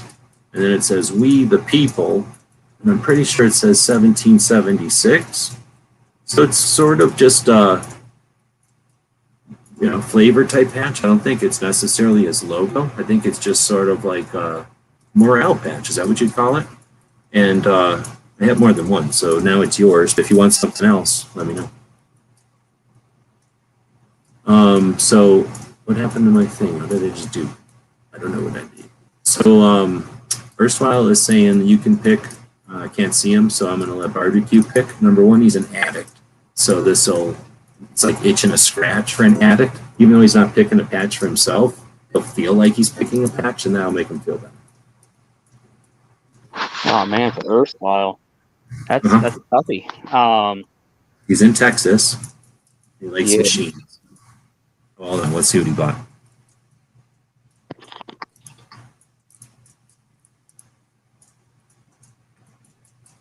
And then he bought a Texas 81. I don't know. I kind of feeling like either the Ken Blanchard patch or the Minuteman University patch for him. Minuteman University patch. Is that not a Minuteman University patch next to budgets? No, that is the Virginia Citizens Defense League. It's got a Minuteman on it, and I'm not going to sue them for that because I feel like they were around several decades before I made Minuteman University, and also technically they're Minutemen in Virginia, but I'll allow them to continue using the Minuteman in their logo, even though I did make a website that says Minuteman University. No, that's just everybody uses Minutemen, right? So that's their sort of state level organization logo or whatever for a long time. Yeah, see, this is what happens when you let a clinically blind guy pick. It doesn't go well. FYI, from outside the circle. But it doesn't really matter because Erstwhile's given me lots of stuff in the past. Little fingernails for the robot, teeth for the robot, cords, umbilical cords for the robot, so it really doesn't matter. G23 saying he grabbed the Kool-Aid guy. Wheeled is saying 81. I don't know what Wheeled grabbed. But you're welcome to an 81, and I'll send you one of budgets.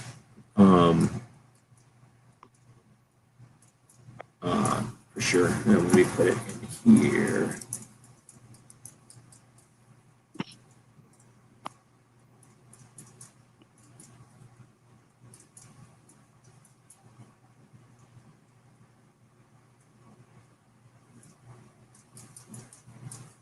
What's Are that, you still looking? Yeah, I'm still. I've got it zoomed in as far as I can. What's that one up again above? Guns for Everyone, or the yellow one there. And hold on, budgets and an 81%. That's weird. The one that's which one? The green one right here? Yeah, that green one. That's the one we're just talking about. So Budget, the artist formerly known as Budget Guns and Gear, who now calls himself the MTK Ultra Project or something. That dude, before he changed his name, had done this patch as some sort of, I don't know, I'm calling it just a morale patch. So it's a green and gold. He wanted it to be more like a brown and tan, or I mean a green and tan, like an OD kind of camouflage colors, and it came out more like copper and green type of thing. So he wasn't super happy with the color shades or whatever, but it's basically a tan outside border, and in green it says using the first to defend the second, and then on the green interior in tan it says we the people, and then it's got, I'm pretty sure, a pistol and a quill, like a single shot black powder and a quill from like the olden days. And then I think it says 1776. I forget what it says on what these little things are on the edges. So I think it's just like, I would call it a morale patch. It's sort of his logos and stuff, but I wouldn't call it like his channel logo or nothing. Anyway, I have a couple, so I'm giving one to Wheel, but if they're still, they can be up for grabs. Tim is saying grab one of the Texas ones, no problem. I was gonna say the Texas ones outside the circle. Do those have anything inside them? What do you mean inside of them? Like jelly or like peanut butter filling? It just looks like the red one next to the gun channels patch. Looks like it might have something white embroidered in it or something. Okay, so here's the deal. I was talking about this earlier. Those things are the state of Texas, and the state of Texas thinks it's so good. It's got to put a little chunk out of there for Oklahoma. It puts another little chunk out of there for New Mexico. And then it's like, I'll just pay attention to the line of the Rio Grande. And then it's like, I'll just leave the ocean out of there too. So it basically looks like this big weird cookie that somebody took a bunch of bites out of. And I was like, I'm going to save a bunch of thread. So I'm going to make this thing microscopic. And it turns out when you make a microscopic shape of Texas and then try to sew around it, it's impossible, at least for me and physics. So what I did was cut it out and then squared a lot of times and then stuck it on a piece of Velcro and just sort of went nuts. I just moved around the thing a little bit and it sort of sewed on there. And then I figured out if I cut out the Velcro, what's anybody going to do? It's free. They can't sue me. So it's the basically garbage, but it's orange and it says 81% on it. And it vaguely looks like the shape of Texas. So I'm going to say again, you can't sue me because it's free, but they're not good. They're evidence that I do not sew good often.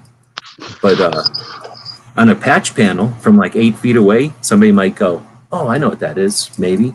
But they're not going to know because it says 81% on Texas. So like if you know who Clover is, you're going to maybe know what that is, but most people aren't going to know. But no, there's no peanut butter filling or anything like that. It's just there was no way to actually wiggle that tiny patch around underneath the sewing machine and not kill myself or sew myself to the sewing machine. So I just sort of pushed it towards the sewing machine a bunch of times and the thread just kind of went wherever it felt like. And it's a mess, but you can't sue me because it's free. Like you're technically not even paying for it. So there's really no way for you to sue me about it. Yep. Just making it absolutely clear that I should not be sued over that. It's not my fault that Texas decided to be like that. I feel like we need to, like you said, from outside the circle. I don't know.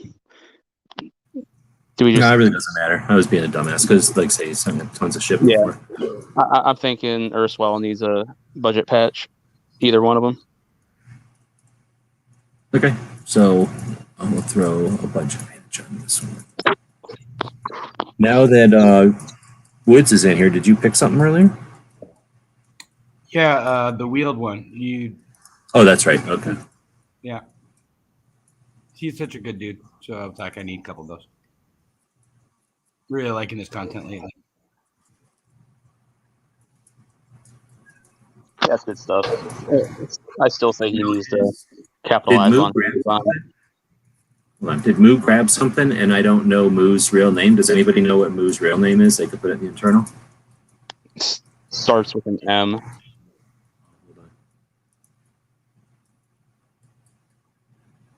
Is it Moo? Yeah. There's nothing with an M, so I don't know if we're buying. There it is. That doesn't work if I click on it. All right. It was supposed to be a Raspberry Beret, but then it was formerly Prince. You mean the artist formerly known as Budget? the squiggly line was supposed to be called Raspberry Beret? Oh, look at this. Talk about efficient. We need round states. Yeah, that would be. What if all the states were like the shape of like an MC Escher pattern? And then they could all just be an equal number of people and an equal number of land. We can just move the resources so everybody gets an equal number of resources. It could be so equal and efficient. Everyone can just be equal. It would be so equal. Wait. I like this idea of round states. And well, no, round states only works for islands. I'm all about packing every island into a perfect round, but the problem is you can't stick two rounds. If we stacked all the states, now if we're talking like a Pringles stack of states, that's a whole different story. Then I'm down. No, I have an idea though, because obviously whenever you put four circles together, there's that little void in the center that is just empty. So anybody that's like, I'm a sovereign citizen, or any of that crap, they get to go in those little voids and just do whatever the hell they want. That's where they'll put all the gun owners. That's a terrible plan. Yeah, I don't like your segregationist plan. I don't even like that I had to put this 550 cord into a circle to segregate some of these patches. But no, I think for making patches out of states, yes. It makes it much easier if all the states have a nice, they're actually square. Like I can't tell you how easy it was to cut out the black man with a gun patch out of Velcro. Literally the easiest thing I've ever cut out of Velcro. It is a square. Like all these others are square with like a little notchy rounded corner, which actually is a pain in the butt because I have to knock the corner off. This one, cut, done. Like that took me that long to cut it out. It's great. But that being said, thanks everybody for your patience playing around with it. If we're screwing around and missed anything, I do appreciate your helping out. Like I say, I know that I'm not offering like paper towels when it's necessary, or some sort of discount on quality bedding or whatever the hell other people can offer you. But it is hopefully something that it will accrue in value if we can continue on doing things that are decent. And if nothing else, you can offer it to somebody who might find it interesting as a re-gift, right? So again, I appreciate it. And if there's something, again, that you'd rather swap out for, I know a lot of people that have purchased stuff are doing it to help and not necessarily because they're looking for something that, they're getting an additional thing that they've already got. Like I say, if there's something else you'd rather have, just a matter of letting me know. And again, I do appreciate it, and I'll shut up about it now. With the rest of the show, is there anything else that y'all wanted to talk about 2A for the week? One that I didn't talk about is this one. It's on my list to watch.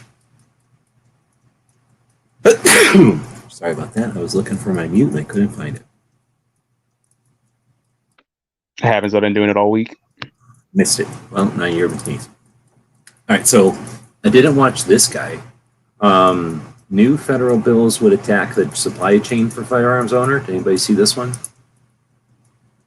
No. I did not. FPC guy, this is the one attorney legally armed. What does he call himself? No. Armed Scholar is the name of this guy.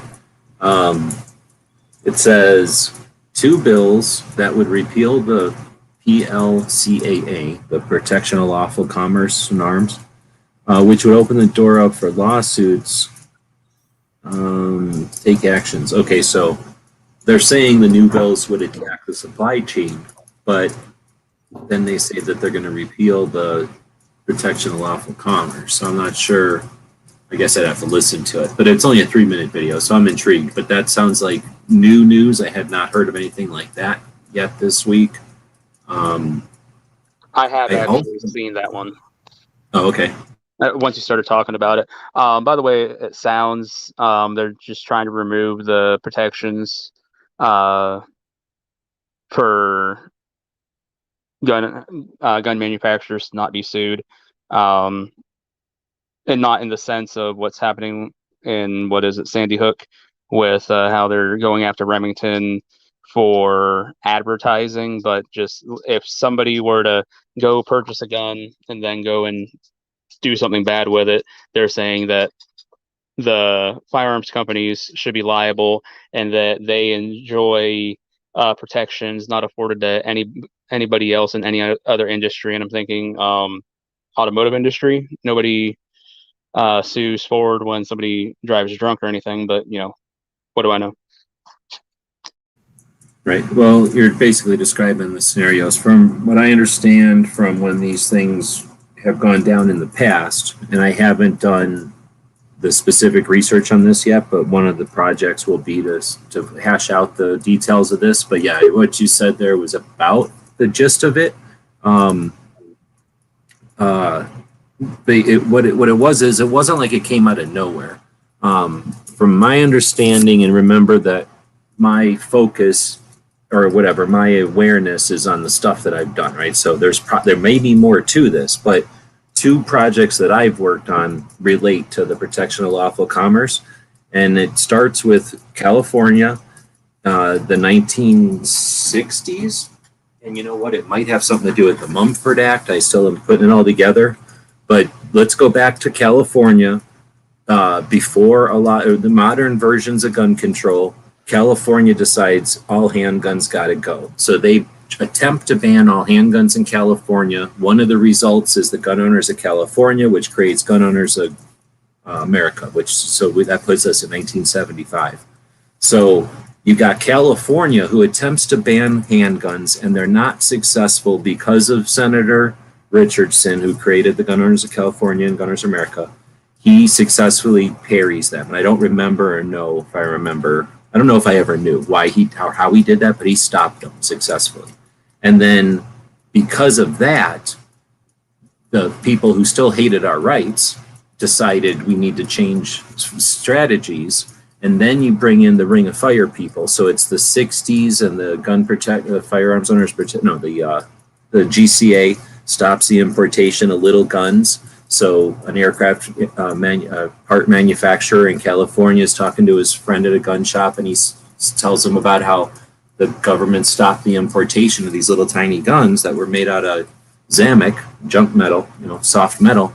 And he wishes he could get a lot of these guns made in the USA because they would sell like hotcakes. And this guy says, well, it's easy to mill soft metal. I'll just change up my aircraft part shop to do that. That's that's Raven and George Jennings, and then that's the beginning of the Ring of Fire. So that's 1968-ish. By 1975, when California is trying to ban handguns and they're unsuccessful, they say, let's go after the manufacturers. We weren't able to do this with law. Let's go after the manufacturers. Since the Ring of Fire is an interesting story, it's the dad and the son and the daughter, right, who become Raven and Jennings and Davis. And those three companies are selling millions of guns, not even playing around, millions of guns. They're making them for like $16. They're selling them wholesale for $22, and they're retailing for less than $100. Everybody's making money all along the line, and they're just selling the shit out of them all around the country. So the doctors in California decide, let's go after the manufacturers. And there's a story with Jennings turns into Calwesco, and then Calwesco turns into what is it now? What is it now? What's Jennings now? Is everybody makes fun of the one. I can't think of it. It's not Jimenez, is it? Which one? Jimenez, yeah.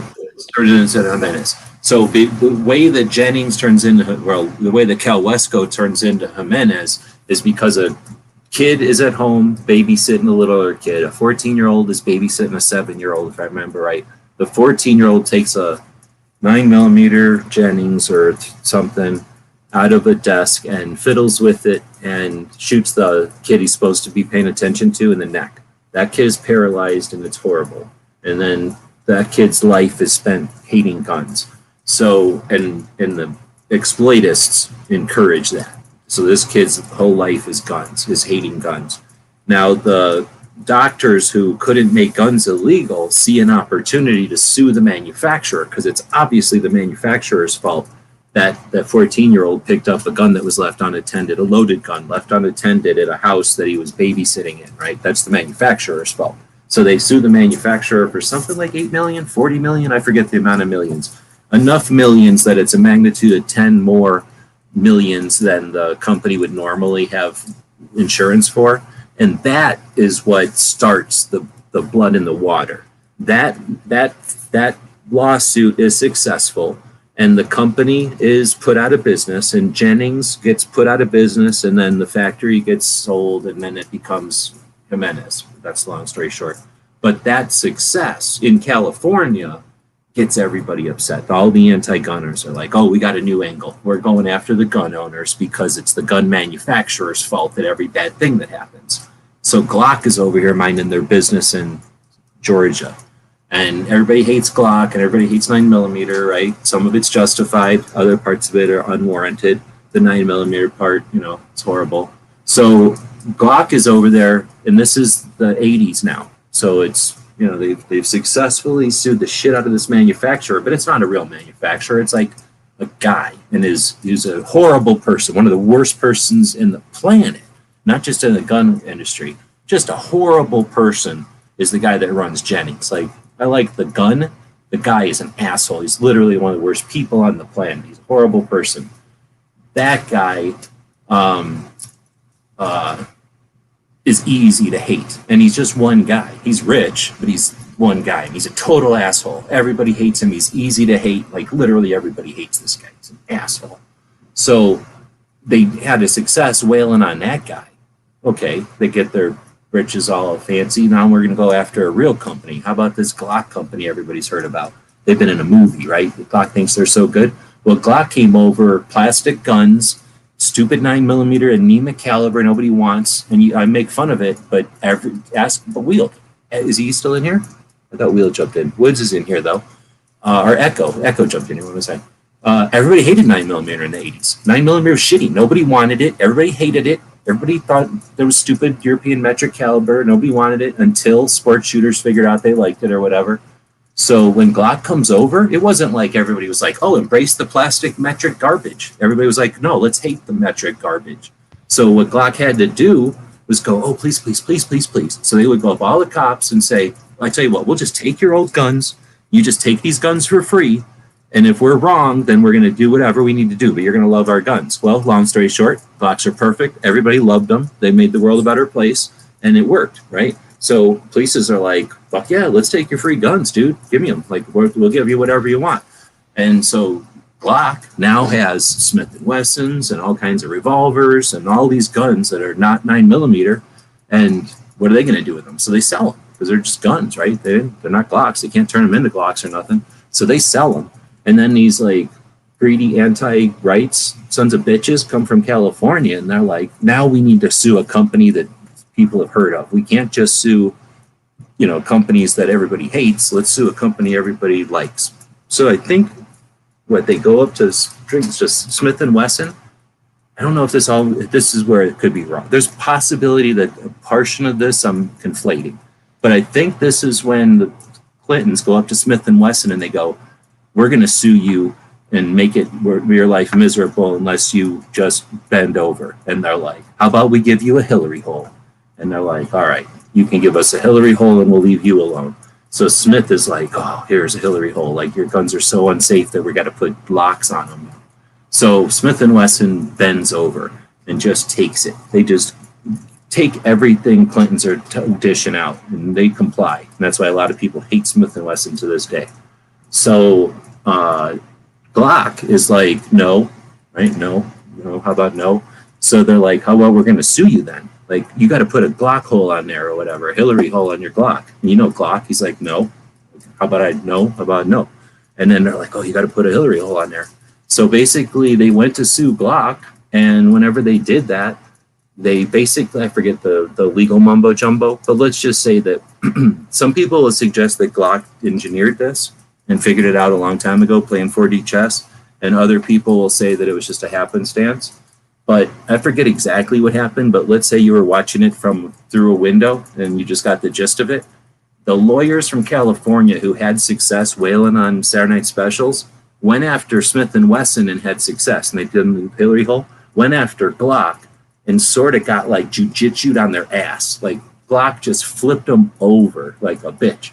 And it was because they would basically have to, I forget the exact details, but it was like they would have to sue the police department of like Louisiana, what is it called? New Orleans. Like in order for the Glock to be guilty, the police department of the state of New Orleans would have had to, or the city of New Orleans would have had to have been guilty because of the way that they tried to attack him. And then that's when when the media was like, or not the media, but that's when the, what do you want to call it? Like politics was like, oh, they're trying to do this to guns because they hate guns and they think that it's a free target. But what if they did that to cars? What if they did that to barbecues or fat or, you know, fill in the blank, tobacco, corn syrup, you know, everything that we eat and look at and stand around that kills us, right? Rat poison, milk, I mean, anything, water, salt, right? Anything. They could just start saying, oh, you stepped next to too much salt. Now salt manufacturers are at risk.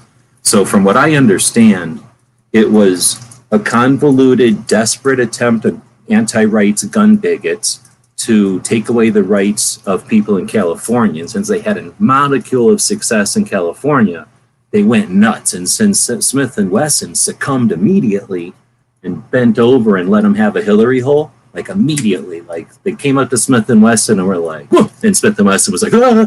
And gave them a Hillary hole. They didn't even like have to ask twice. They basically sent them a fax, and Smith and Wesson was like, yes, please, anything you want. You can have anything you want. So they thought they could do that to Glock, and Glock was like, no. And then that effectively stopped it. So now the politicians were like, how do we stop, like, you know, I don't know, whoever hates cars to go after cars? How do we stop whoever hates meat to go after meat? How do we stop whoever hates electricity? You know, and just fill in the blank. Anybody who hates any industry, how do we stop this from happening? Well, let's put a law in place really quick that stops this from moving. And then that'll teach all these lawyers and political strategists that this is an avenue that's not worth going down, because we'll just make a new PLA for any industry that this comes up again. So it was like precedence for like, if this angle ever comes up again, this is our solution. And I don't know if I'm saying this right. People that are old enough, let me know if I'm getting the gist of it, but I think that's how it all comes into play.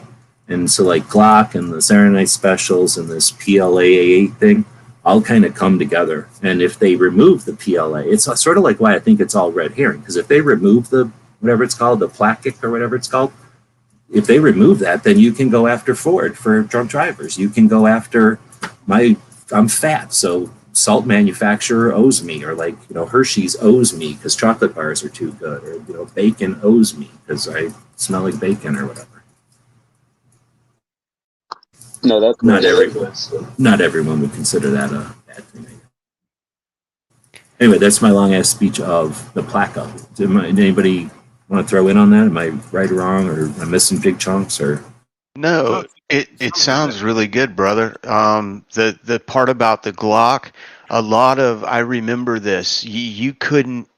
Glock had some of the best representatives for his advertising people on the planet. When Mr. Glock came and wanted to sell his pistol, Gaston, in the United States, he wanted to sell it for $199 American. And this was in 84. And basically, his promotion people said, no one will buy a plastic gun for $200. They're going to think it's a piece of junk.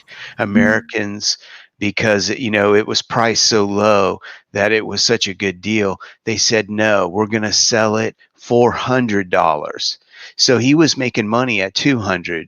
At $400, he's making a lot more money. And he said, and his promotion people wanted to put that gun in as many police officers' hands as possible. So they didn't care if they had to give the guns to them, give them repair parts, and teach all of their armorers how to work on these things. They figured if all the police in America had these guns as their sidearms, how could the anti-gunners come at us and basically tell us we can't build these anymore? I have to agree that if you ever read the book Glock, they talk about that a little bit in the book, especially what he just said. Because I can remember that, like, get out of here with your plastic gun. Because you were saying it earlier, G, back in the day, like, Glocks weren't that popular until what Echo just said, until the cops all had them.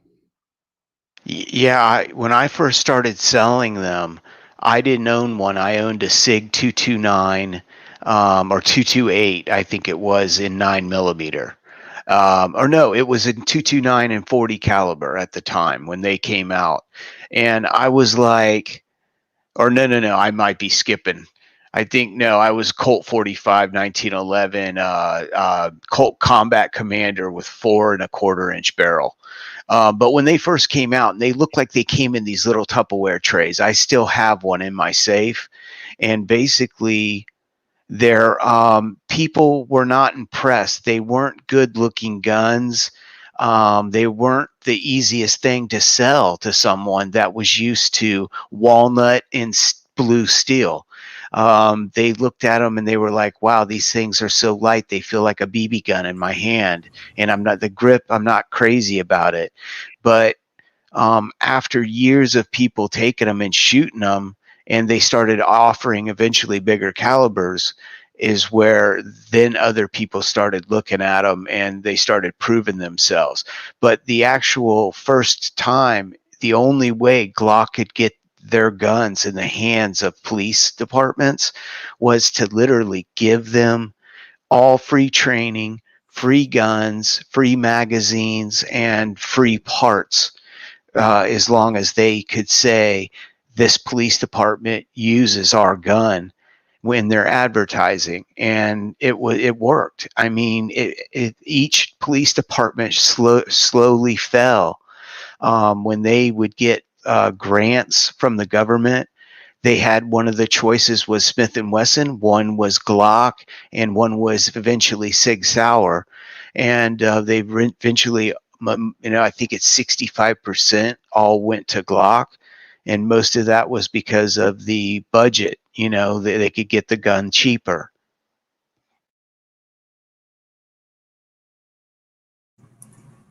When you're talking about the hesitancy with the plastic too, back then there was still, there weren't a lot of aluminum guns, but if you would have had an aluminum gun option, people were still like so used to metal that, there was it wasn't it will even stay, I guess, stainless steel isn't like a given. Like some people are still going to be like, oh no, I don't like the way that wears, or it wears too hard, or I don't like it, or it doesn't give me enough feel. So aluminum guns, I remember people bragging about like, oh, that's not durable enough. It's not going to last. Like, why would you sacrifice durability for weight?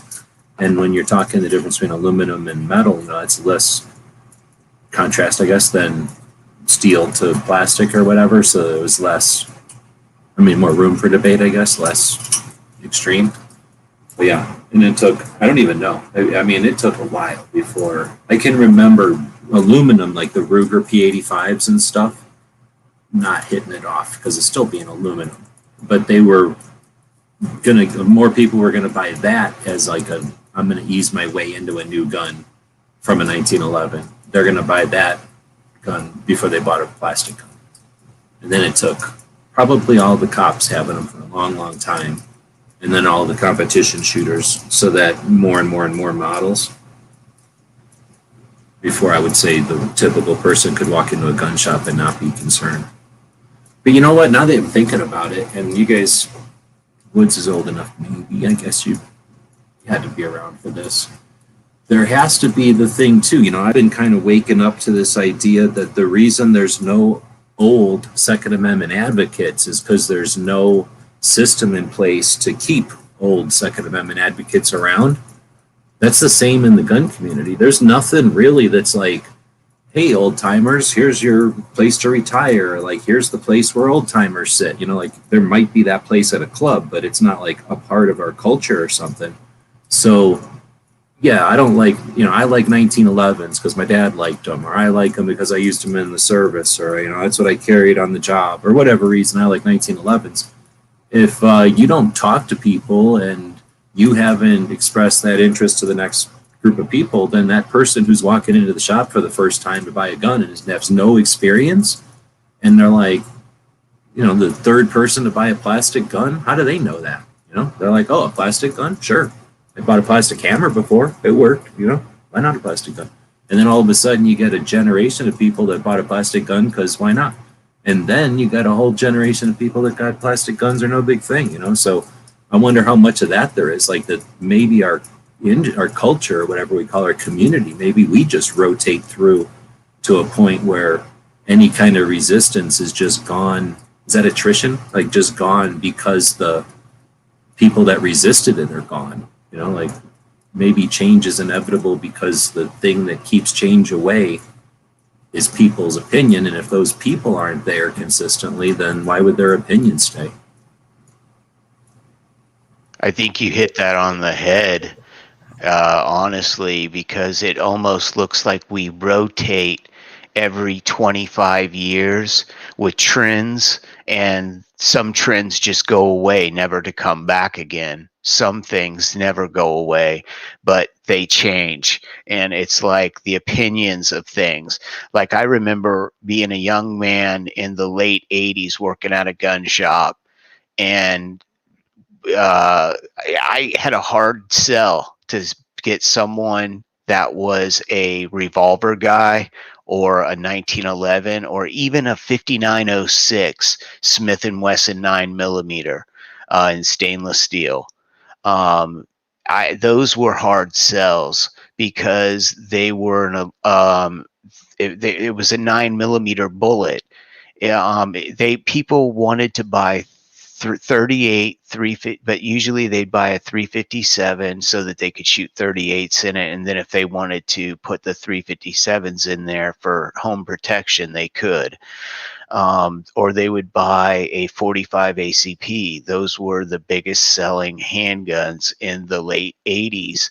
And eventually, like G. Webbs was saying, more and more police agencies started picking up the 9mm. And then I saw like a change in the eras of guys that were shooting metal handled guns and wood grips and revolvers over to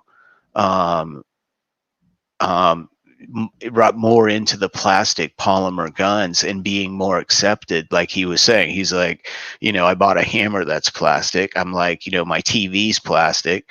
I got a gun that's plastic. The barrel's metal. That's the important part. That's all, and it's lightweight. And what they liked about them is they were idiot proof. They were very simple to break down, and they were easy to clean, and you didn't have to clean them all the time. They didn't just rust. What I noticed a lot about the gun community was when people would pass away and leave their younger generation very nice blue steel 1911s. Sometimes they would bring them in, and they left them sitting in a closet and on the actual carpet. And the carpet will absorb moisture and then cause it to rust.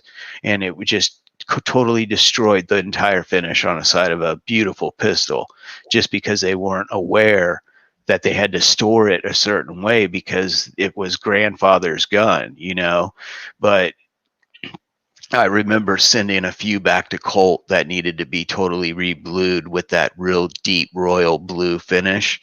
And that was back when Colt still offered that. And they would come back beautiful again, but I would go through a whole thing with the customer, let them know a proper way to store it, to wipe it down after you've been handling it and stuff like that, because the entire information would just disappear from the playing field.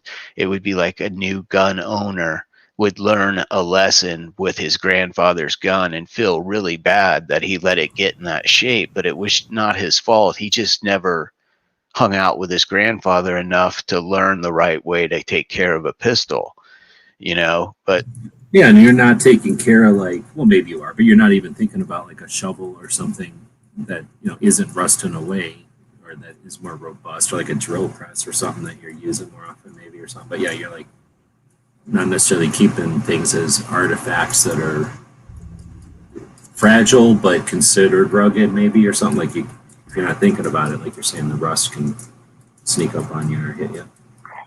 That's my buddy learned that the hard way. He always stored his guns in like a travel like carrying case thing, and that like eggshell foam stuff.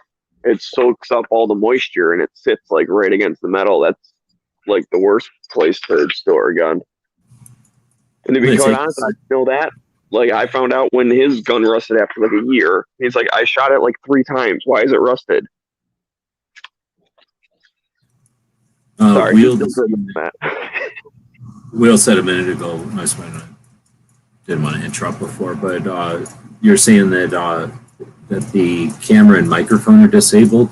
Is that on the phone or on the computer? On the phone, I haven't joined on the phone very often, but I noticed that on the phone, on my phone, depending on, I don't know what, randomly, sometimes it'll make me go to this other window first before I'm in the room that I'm in or I'm heading to. And it'll make me choose my camera. And it took me a while to figure out that I have to scroll down to say next or something.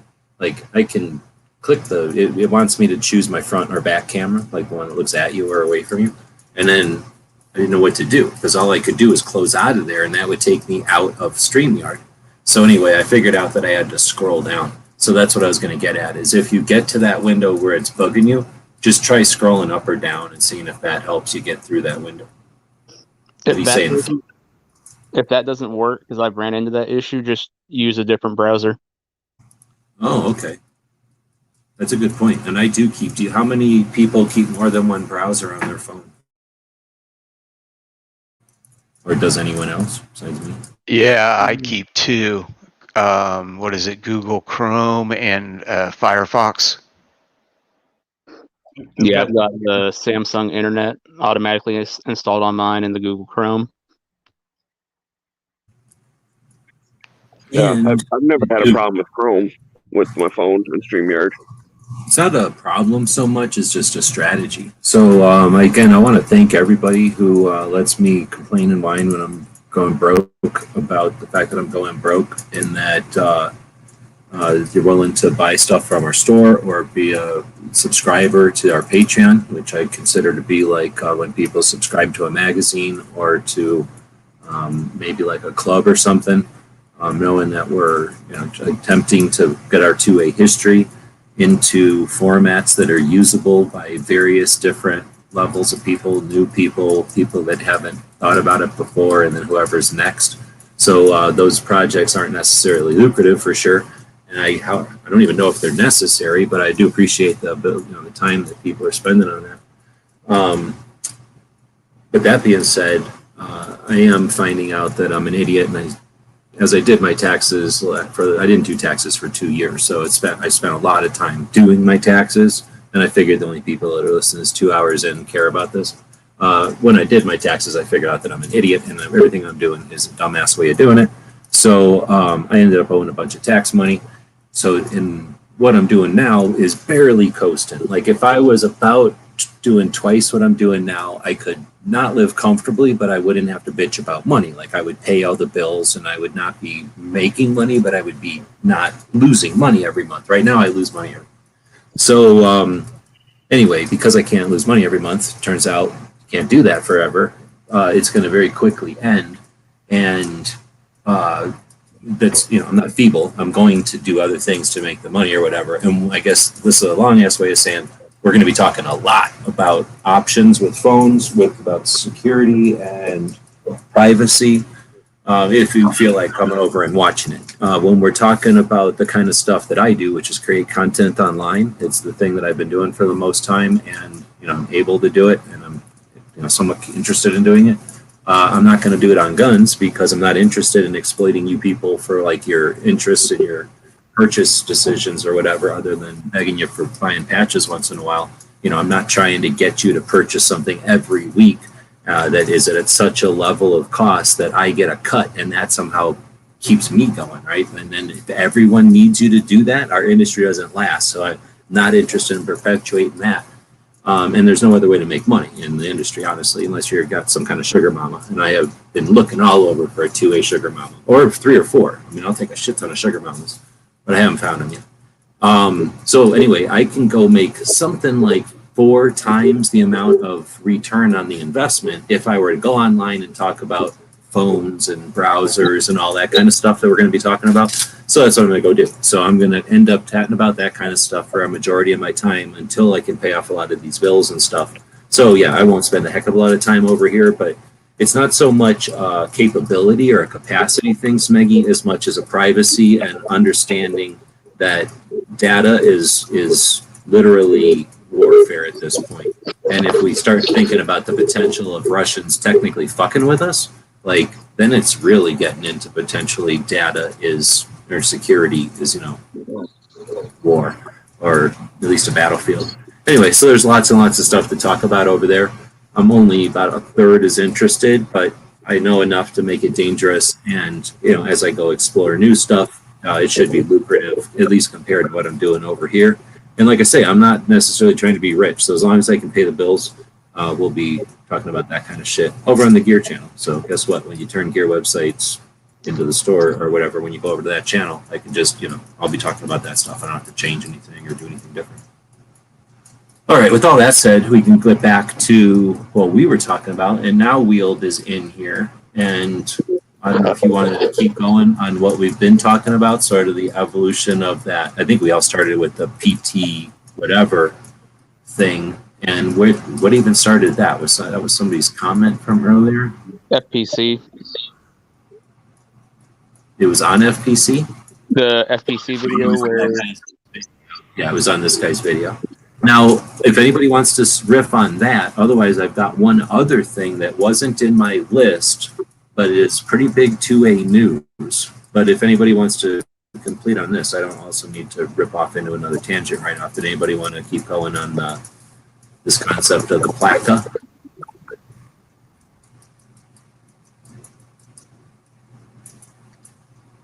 No, I guess that dead air. Thanks, DJ, for giving us more dead air.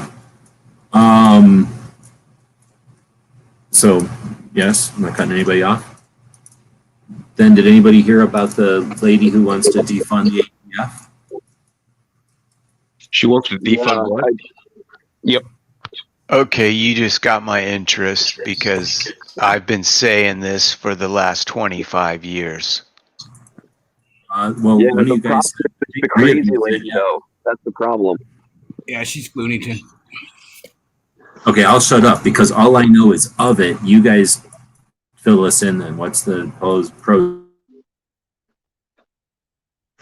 G-Webs, I want to hear it. I'm curious to hear if somebody is seriously making a statement to defund an agency that is basically ridiculous. I want to hear about it.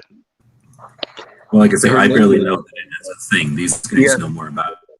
Her name is Marjorie Taylor Greene, and it's HR 3960, I believe.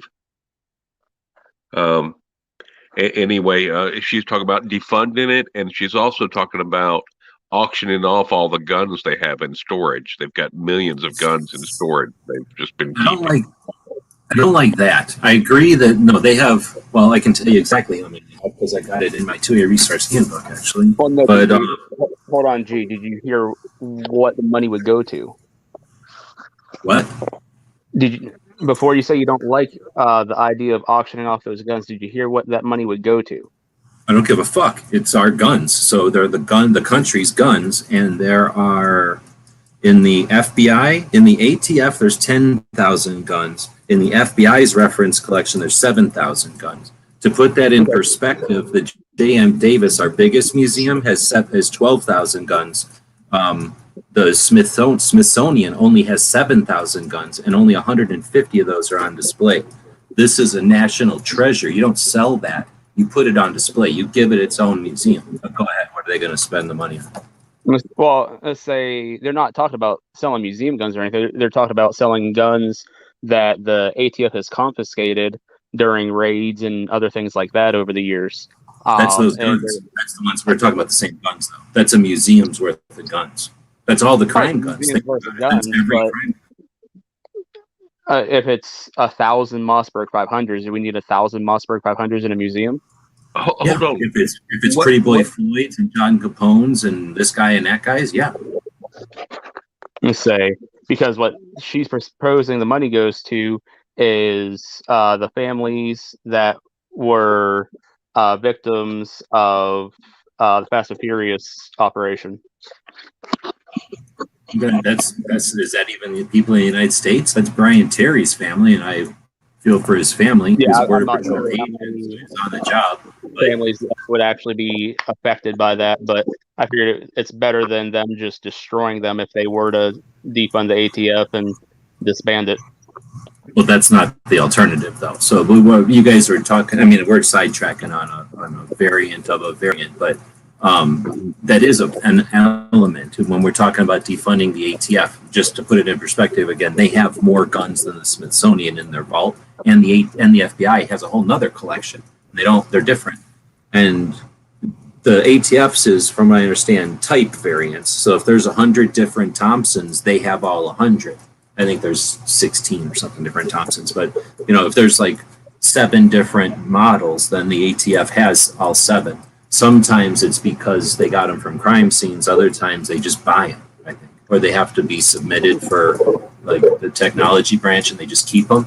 So theirs is more like a typeset. Theirs is like a machinist as a gunsmith, right?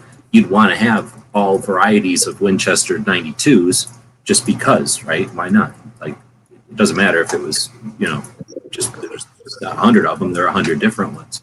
Now the FBI one, I think theirs are like evidence. But I'm not sure if there's some crossover, like if the FBI keeps some for specs or something, or for some kind of criminology, right? Or if the ATF keeps some of their crime guns. I really don't know. But I'm just saying that's almost a tangent, because what we're really talking about is it sounds like an actual HR whatever to get rid of the ATF. But did you guys say that she's not competent or something? She's not legit. No, the representative or what? mainstream media hates her. That's all. She's normal. She's the one that wants to take the gun into the court. She keeps the gun on her all times. She's a gun lady, and the mainstream media is making her out to be cuckoo. She's not. She's a regular Okay, person. so she's the one from I don't Colorado. agree with that at all. She's a grandstander. I don't agree with that a bit. Hold on, she's the one from Colorado with the restaurant? Right. Well, okay, I don't know enough about it. So you're saying she's a grandstander. So what do you mean, like anti-gun? No, she's very pro-gun. She's very pro-gun. I'll give her that. But Why would you throw somebody that's pro 2A like she is under the bus? I don't get it. Well, okay, can I? yeah, go Faye. The thing that I've heard, and I will admit, I don't know a lot about her, but she legitimately was talking about the California wildfires were started by lasers from satellites that the Jews own. I'm sorry, that is not a good ally. I'm happy that she's super pro-gun. Awesome. But kind of crazy. And that's not just like the media probably does hate her because of the pro 2A stuff. But she said some really wacky stuff. And I don't know. Like, sometimes you got to pick your allies. So, Yeah, but I think they I'll went be back. happy. I'm not the bill is They went bad. back to the I'm Twitter just feed 15 years ago. It's pretty extreme. I mean, the distance they went back to go find, trash on her. Yeah, she may have very well had a mental condition going on that wasn't being medically treated at the time. And now she's on medication, though. I mean, that happens all the time where people are a little bit not right, and then they get put on medication, and they're like paranoia, delusion, whatever happens, clears up, and that. But I'm not saying, and we don't know. Smeggy, when you saw this, was it actually like you saw the interview where she was saying this, or this is something like a police report she filled out? Or I'm just kind of curious on. No, I saw it on something. I want to say it was like Ben Shapiro or something. So if he's saying she's kind of loony, like he's not a super liberal or anything.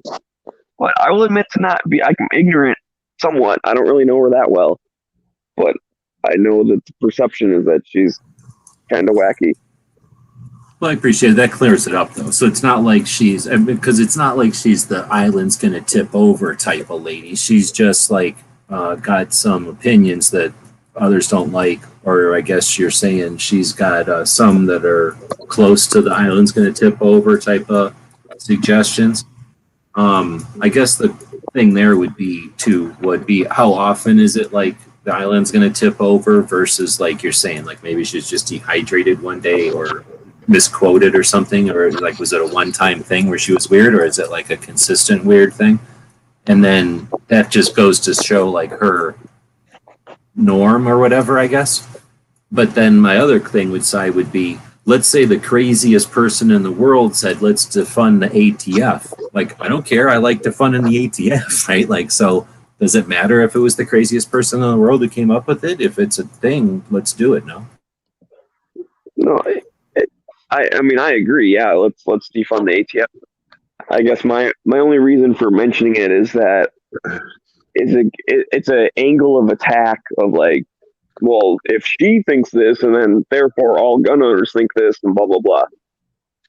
You know, I guess this may be extreme, but like, if the KKK is pro-gun, like, if you really want them arguing in front of the Supreme Court, I'd rather have someone who's better doing that. You know what I mean? Well, okay, but would she be the one doing it? Yeah. If she presents it, is she the champion, or is she just like maybe the head of the table with allies that have the competency and the awareness and whatever, the ability? No, that's true. She could just be the only one that has enough guts to actually propose it, and you know, has people like the FCC or whatever backing it. And then, like I said, I'm all for it. I'm not trying to, you know, shoot that part down. Well, no, but I mean, it's not like somebody's going to listen to this and then deem it happening or not, right? So we're just only talking about otter butts half the way anyway. Oh, I thought everything we decide is legally binding. I feel like it should be. But I'm thinking that, you know, if she is the only one and she's got to drag it all the way to the top of the stairs by herself, then everybody's just going to sit there going, she should have never even tried this. This is ridiculous. But if she's the one who's, like you said, the one who's willing to get up and say, what if we defunded the ATF? And then everybody looked at each other and said, damn, she said it. And then they could all just privately vote yes. And then it just happens. Like, you know, I don't know if the situation is one way or the other, if there's some third version of how it all happens, right?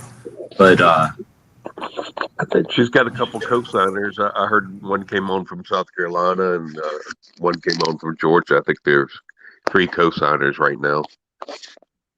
That's a good thing. That's a positive thing.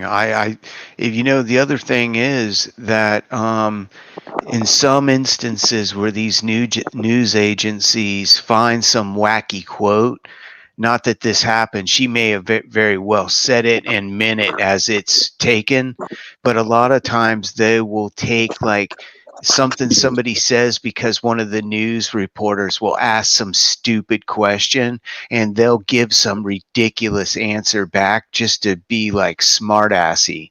And maybe that was one of those things. We don't know. I would like to research this a little more and see if she's really like seeing like little green men and stuff, or if she was just, you know, kind of being a wise person, you know, wise ass kind of person and saying that comment. No, I think how it came up was she avoided the metal detectors because she's carrying a pistol into the court or into the Congress. So AOC went ballistic, said she wouldn't be in the same room with a person with a gun. And then the mainstream media went through all her records and found that quote from her college days. So it's old news. It's, you know, I don't know, maybe she was on LSD in college and wrote something crazy, but you know, that's basically how I remember this It's been about 4 months She ago. goes on a bunch of stuff. She just does. She called. We all hate David Hogg. She called him Mini Hitler. She's been talking about the replacement theory. She's super anti-Semitic. That's why Ben Shapiro's not a fan. Like the white replacement theory that the Zionists are taking over Europe. Like she's got some shit that's way out there, man. Okay. And gee, this isn't the same lady from Colorado. The lady from Colorado is Lauren Boebert.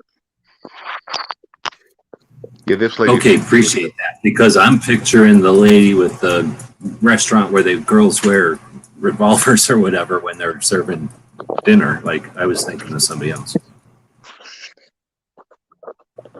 Now, Ursula was saying, if it does somehow manage to pass, Biden wouldn't sign it. And that's, I mean, obviously you're right. It wouldn't be like a done deal. Now, on the other hand, if, let's say evidence were to come out because of this whole Chipman thing, some kind of hidden tape or a whistleblower, or, a whistleblower brings out some VHS tape, and there's some just horrible, shocking news. Because let's remember, there was a time when the ATF was considered jackboots. Like, that comes from, the word jackboot comes from Nazis or whatever, I guess.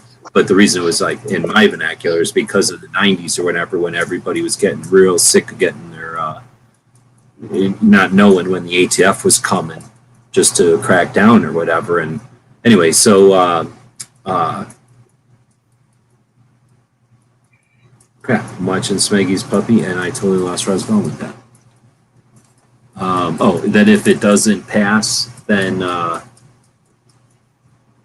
don't know. I guess I was just going that even if it doesn't, or I guess I was getting at that if something comes to light and everybody goes back to where it was, the mindset that, I don't know, I don't know, because we didn't have an internet. It's really hard to know. I would say at gun shows, it seemed like there was a real big movement to defund the ATF or whatever it would be called. Let's get rid of the ATF, right? There might have been like a Xerox or something, or maybe even a booth set up that said, like, do we really need the ATF? Like, or maybe a pamphlet that went around, like whatever the equivalent of the concept getting out there, was just barely out there, but nobody was able to follow through on it because it wasn't done. You didn't just decide to get rid of a branch of or a piece of the executive branch. But this is 2021, and they're looking to defund the police. The ATF is technically the police at a federal level.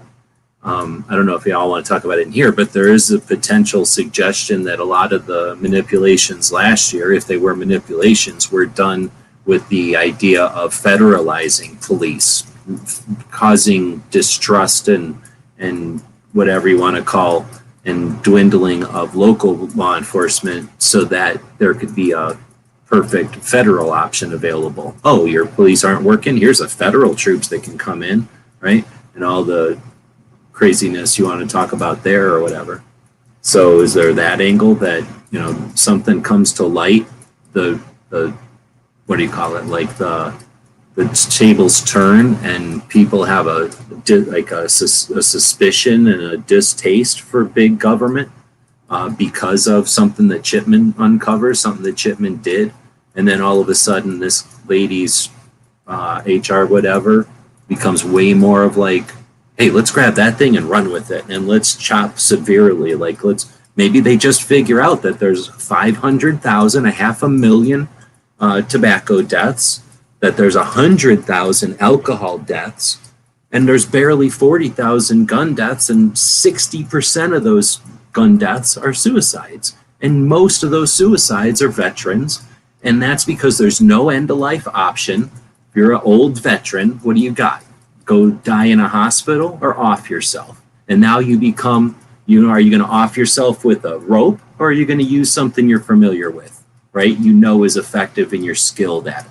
They use that against us. If you're a young veteran and mental health is stigmatized and you're marginalized for being macho and having head problems, and your VA is difficult to deal with and they want you to be on pills, and in a moment of whatever, you use something that you're skilled with, then they use that against us. when the ATF is tasked with basically 600,000 other deaths that they're ignoring while they go after the few sick people in our military, the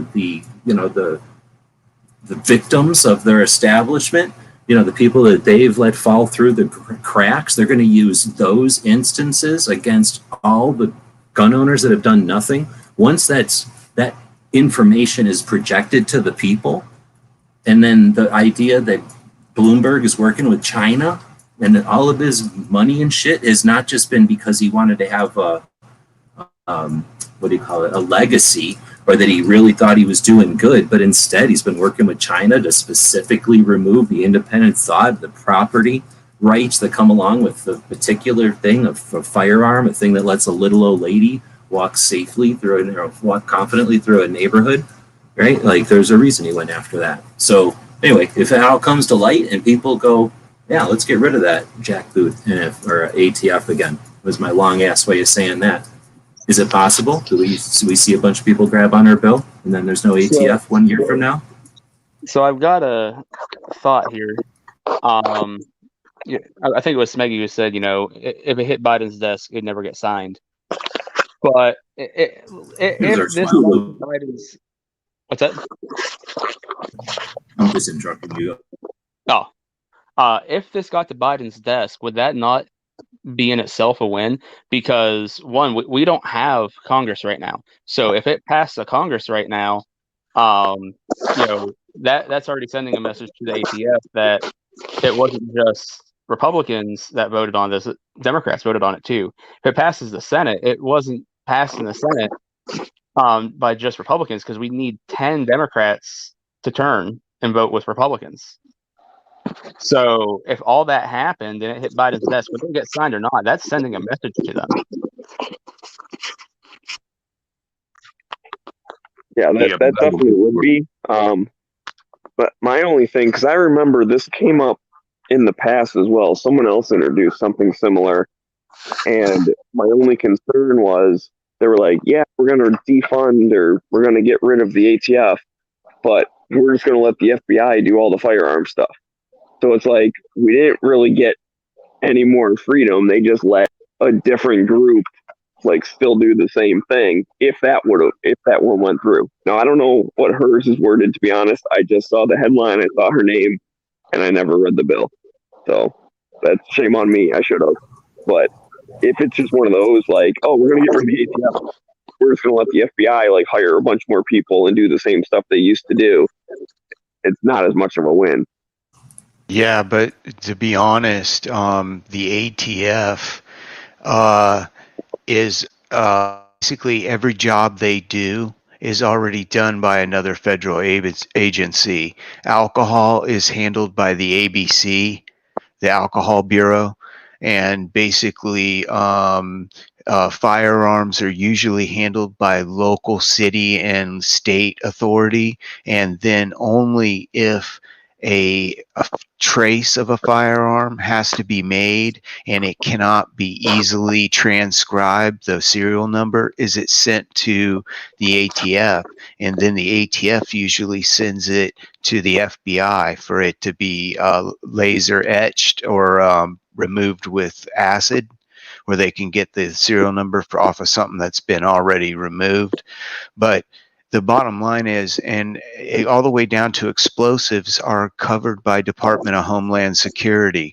So it's a redundant agency that we don't need. And I think if we went at it as this is an agency that the funding really is a waste, we can divert this money to other law enforcement that helps make our country safer. And instead of having multiple agencies doing the same thing, it just seems more of a way to win it. Maybe, I don't know. Now that seems like what Smeggy. I don't remember if that was a thing or if we talked about. I remember talking about it in chats, but I don't know if we were talking about it hypothetically because it seemed like the next logical step, or if we were reacting to an actual thing, like you're saying. But isn't that basically what you were saying, Smeggy? Is what Echo is saying is that there's already all these things being being done. So we'll just task them with a little additional burden, and then now the ATF can disappear. But everything that the ATF did is still happening. It's just happening with different letterhead. And I think the difference would be to say, hey, ATF, everything you're doing isn't necessary. So therefore, you stop to exist, and FBI stop doing this. Because I think that's what I was kind of alluding to with the collections before, is that the FBI has all the labs, right? And ATF has all this type. Like they, for whatever reason, kept, it comes because, somebody's like, hey, I want to build this gun. So here, ATF, can I build it? And they go, sure, we're just going to keep this now. So now they have all these guns because we gave it to them, right? So when FBI is like, hey, how do we get the serial number off of this gun? ATF's like, I don't know, here. And they give them the gun, right? So that's why people are like, well, we'll just make the ATF combined into the FBI. But my challenge is, why does the FBI need to have multi-billion-dollar crime labs to do CSI? Like, I've heard a really interesting thing, which is getting off into a tangent. But if you look at it like, criminal is over here doing a crime, and the way that you're going to deal with it as a police is to watch the crime happen and then go to court and then investigate and spend money and bring evidence and do all this stuff. And then the guy goes, oh, okay. And then the next criminal does it differently tomorrow, and you got to start all over. Like, there's other ways to do crime or whatever. So if the information already exists, do we still need these labs, or is it better to have, a lab doing this over here and a lab doing this over here? Do we need this one big lab? And that's, I guess, where I'd rather challenge the whole ATF thing. Is like, not redistribute your tasks, but let's just reevaluate if these tasks are necessary, period. And if they are they necessary at a federal level? Because if every police department already has a SWAT team and a CSI lab, do you need a national CSI lab? Well, maybe to keep things coordinated. Well, what if there's an internet? Now, do you need a thing to keep everything coordinated? Because now an app can do that, right? And then, the ATF necessity is not there, and the FBI version of it isn't necessary, and therefore it doesn't need to be redistributed, just removed. And that would free up, I don't know. I guess that's the difference between the two versions of how to get rid of it, I guess. Yeah, I mean, I definitely agree. The task that they do doesn't need to be done. My only comment was that I'm not sure that this bill, if it is similar to the one that was introduced before, because I also remember talking about it, and it was in response to somebody else basically saying the same thing. But their version was, we'll technically get rid of the ATF, which maybe saves a little money, but we're not going to get rid of the stuff that they do. So it's not as big of a win. And the other thing to remember, the ATF originally was under the Treasury Department. When they talk about alcohol and tobacco, they're just making sure that the people that are making the stuff pay the right taxes and have the right stamps on the side of the carton, or they pay for their liquor license, that kind of stuff. And that's what they were supposed to do for the firearms as well. And now all of a sudden they've turned into a law enforcement agency, because aren't under the Department of Justice now. They just changed a few years back or something. My memory is a little off, but I know it was something like that. But we've already changed what they used to do. And you're right, what they're doing now is redundant to what other people could do. And I would like to challenge, do we need anyone doing the type of stuff that they do? Because I just like to relegate the NFA altogether, and then you really don't need the ATF because they got nothing to do. Would it even just be valuable if those tasks are broken up, like the alcohol people handle the alcohol people and the firearms people handle the fact that the one agency does all three? Even if we could get those tasks broken up, wouldn't that be a win on our side? Woods, it already is. There's I didn't know this until a few years ago, but there is a federal branch, and their initials are ABC, and it's an alcohol bureau something or other, and they only deal with like licensing, and then they have a criminal department that actually goes out and catches moonshiners, and basically they handle any type of alcohol related crime, you know, all the way from not having alcohol bottles with their tax stamp on them to moonshine stills. Department of Homeland Security, state and local city law enforcement handle explosives, all the way to the National Guard. And then you have, let's see, firearms, all handled by local and state police. Very few times does a gun ever need to go to the ATF unless, you know, they find something that's been related to number of homicides and they need to know exactly where it originally started its life from. So I think we're all agreeing that it would be a good thing we broke him up and gave him to those things. Yes, sir. Or I want to just break off the some things and then get rid of the firearm part. We don't need the NFA, and we don't need 4473s, and we don't need any of the other stuff. We just need the Second Amendment. Yeah, I think they stuck them together because of the history of the thing. Like our first tax was whiskey, so that's alcohol, and then they administrated it first, and then until the 34 or whatever, when they said, "Oh no, you know what? It's illegal." Now they had to administer the medicinal alcohol or whatever. You know, the licenses for whatever alcohol was still okay. And then when the gangsters happened, they're like, "Why don't we go ahead and task you with enforcement, and then you get rid of gangsters real quick." And since they had already gotten rid of gangsters, they had that authority. They said, now that 1934, now that guns are also regulated, why don't you just take guns? So it started with alcohol, gave them guns, and I forget when there was some tax for tobacco, and obviously that got thrown in there. But what bothers me is that then I don't know. There's the idea that it's all the vices. Your alcohol and your tobacco are non-necessary luxuries that potentially are self-inducing harm and then cause ills to society, depending, right? So vices, right? So why is guns in there with vices unless you're intentionally trying to convey something, unless you're intentionally trying to prove some point or whatever, right? And then explosives, like, I guess because they, again, you know, the ATF, I mean, the FBI does all the actual lab work, so I don't know why they didn't get explosives, but I think it was a play to make it like, oh, you know, we just killed a bunch of people, and we keep going out and killing people, so, oh, you know what, we're important, so we take care of explosives. Oh, you know what it was? Oh, shit, it's Oklahoma City, huh? That's probably what it happened. Yeah. And I remember before police started wearing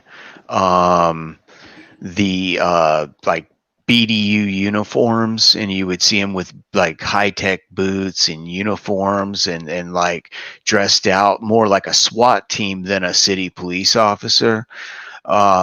That back in the day when you were at a gun shop, when the ATF agents, the field agents would come in, they were all done up in like, you know, like tactical SWAT type gear. And I was always like, boy, they're kind of dressed like yeah, I mean, it was ridiculous. Are you guys here to check paperwork, or are you here to like bust my door in and take me to jail? That was the kind, and they always, if you ever had a question and you would ask them, they would simply tell you, "I'm not a lawyer. I suggest you hire one." And I'm like, you ask any normal cop, "Hey, if I park here, is that illegal?" They're going to tell you, yeah, you have to have a disability thing, or you have, but they never give you any type of legal advice. And I always thought that that was kind of stupid, since they're supposed to be enforcing laws that I'm supposed to be abiding by, but yet they can't give me any information.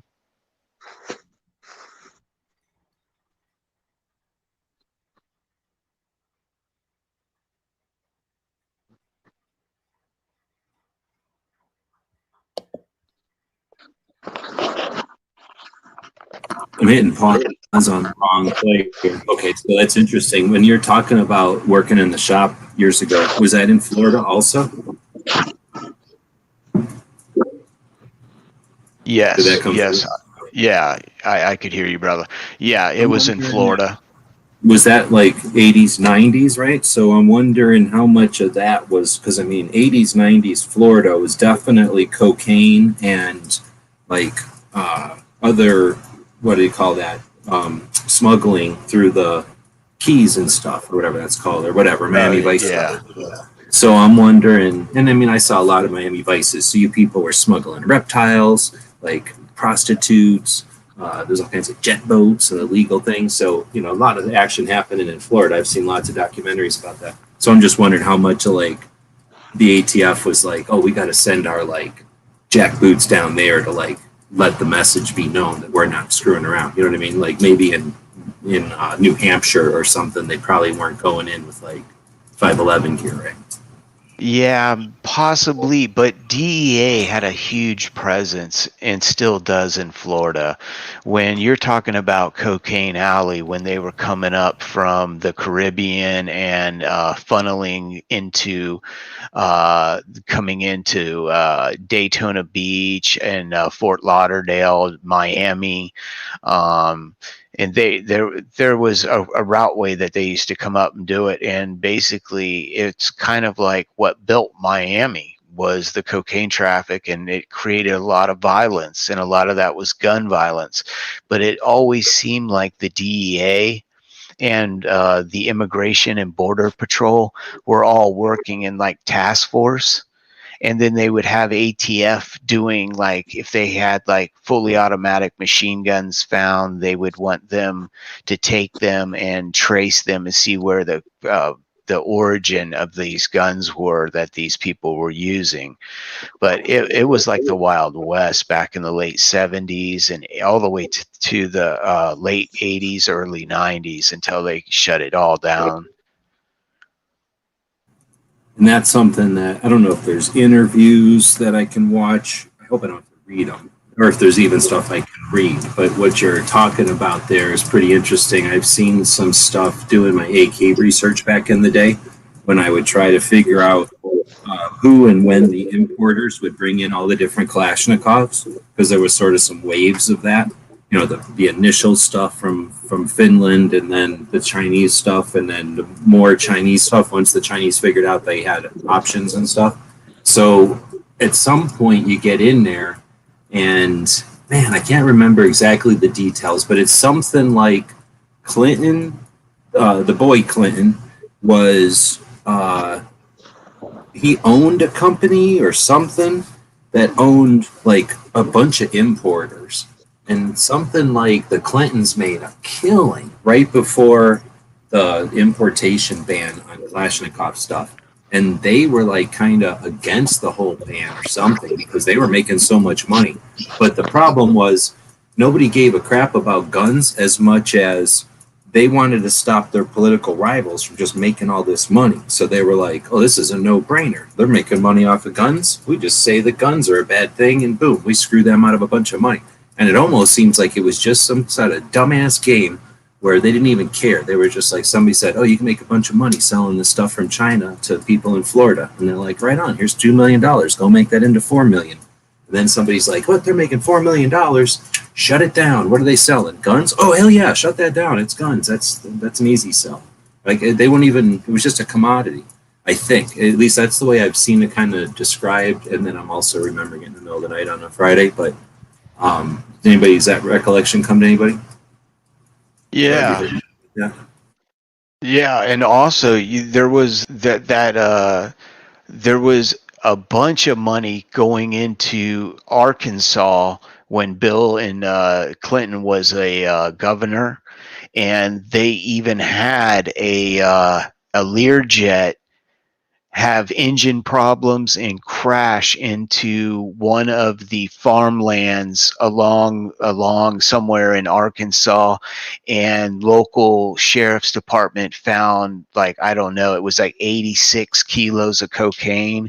And there was a big thing that you could watch on, it was like the Discovery Channel or one of them, that they were talking about how Bill Clinton was letting these smugglers bring plane loads of drugs into Arkansas and then disperse, break it up and disperse it amongst the country and around the areas in Arkansas, and there was a big thing on that, and I never knew about that because I was alive during that, and I never heard about that. But I guess it pays to know the press, and you keep that stuff real quiet.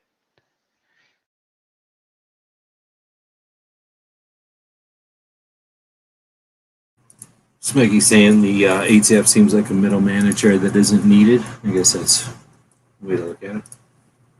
First of all, I'll say on the has anyone ever went after the NFA for the punishment? Wait, for the punishment for not paying the $200 tax being overly excessive. Oh, in other words, the 10-year felony for not paying a $200 tax. That's interesting. I don't know. I haven't seen anything really that goes after the NFA, except for whatever Miller was back in like 38 or 39 or something. It'd hard to get to actually get to court on that because you'd have to What? charge. We'd rather hear you. Oh, it'd hard to get standing to actually try to fight that because wouldn't you have to be charged with it? Yeah, exactly right. Like you'd have to, and then be the stellar case, right? Like if you get a criminal that's charged with something and they were in the middle of murdering somebody, you're not going to bring that to the Supreme Court and be like, oh, look, they murdered them with an awesome gun, though. It's a great idea, but it'd be hard to do.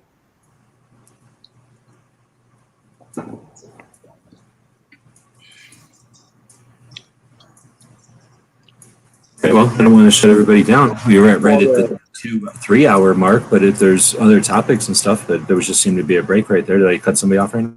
No, I was going to say the fact that it's even a felony for $200. I mean, you get traffic tickets that are double or triple that, and there's still a summary offense. Yeah, in Washington, here, you have to steal $900 worth of stuff in order to get a felony now. That's far over $200. Oh, I never thought of it like that. Like, what do they call that? Misdemeanor? Is that what it is? Just misdemeanor? But whatever, small claims court or whatever, right? Like, there was a certain threshold that they don't even consider it a crime. And yeah, $200 wouldn't be. I'm guessing they'd go back to $200 at the time was a bunch of money. So, but yeah, it's not a lot of money today. Some of the taxes are $5. So. Yeah, but $200 back in the day was such a large amount of money that it would literally make things unattainable because of the regulation fee. And I guess what the implication is that if it's a $200 tax let's say you built a suppressor, you built a machine gun, you built something that you should have paid $200 and got the okay for, then why are they putting you in jail for 10 years? Why don't they just say, oh, now you owe us $250?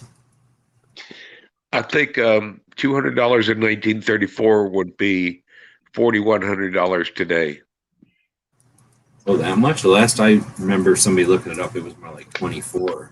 I mean, things are going up. Inflation. Yeah.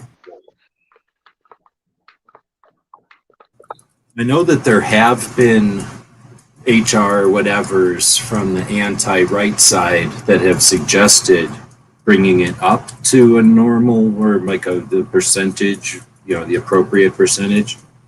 But, man, they never went anywhere, so we never even hardly paid attention.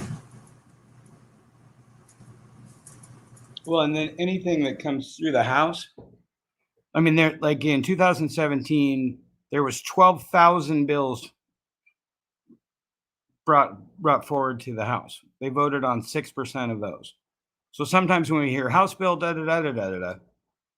it's the minor leagues. Until you get a Senate bill, I'm not never that excited about it.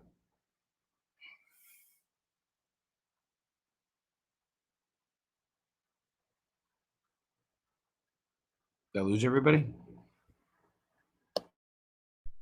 No, I'm here. No, Woods, we got you.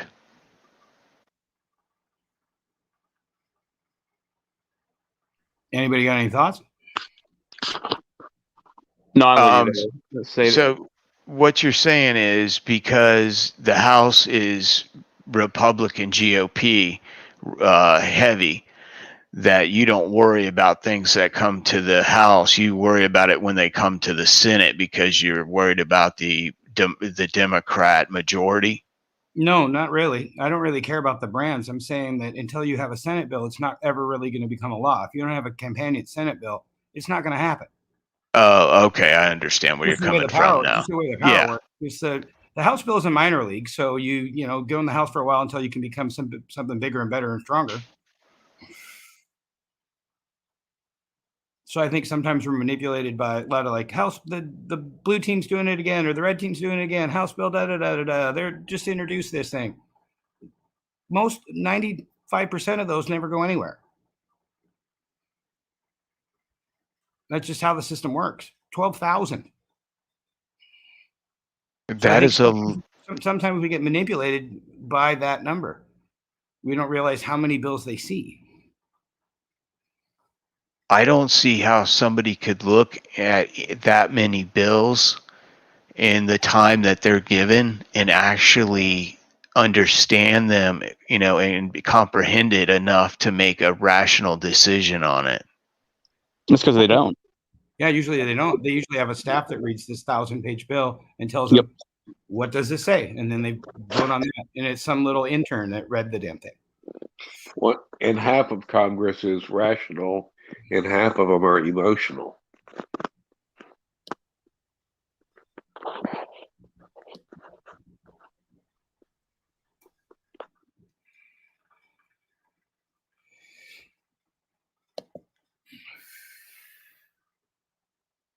I'm just saying that sometimes they grandstand. It doesn't even have to do with guns. It could be like, we're going to outlaw chewing gum or something. Most laws never go anywhere.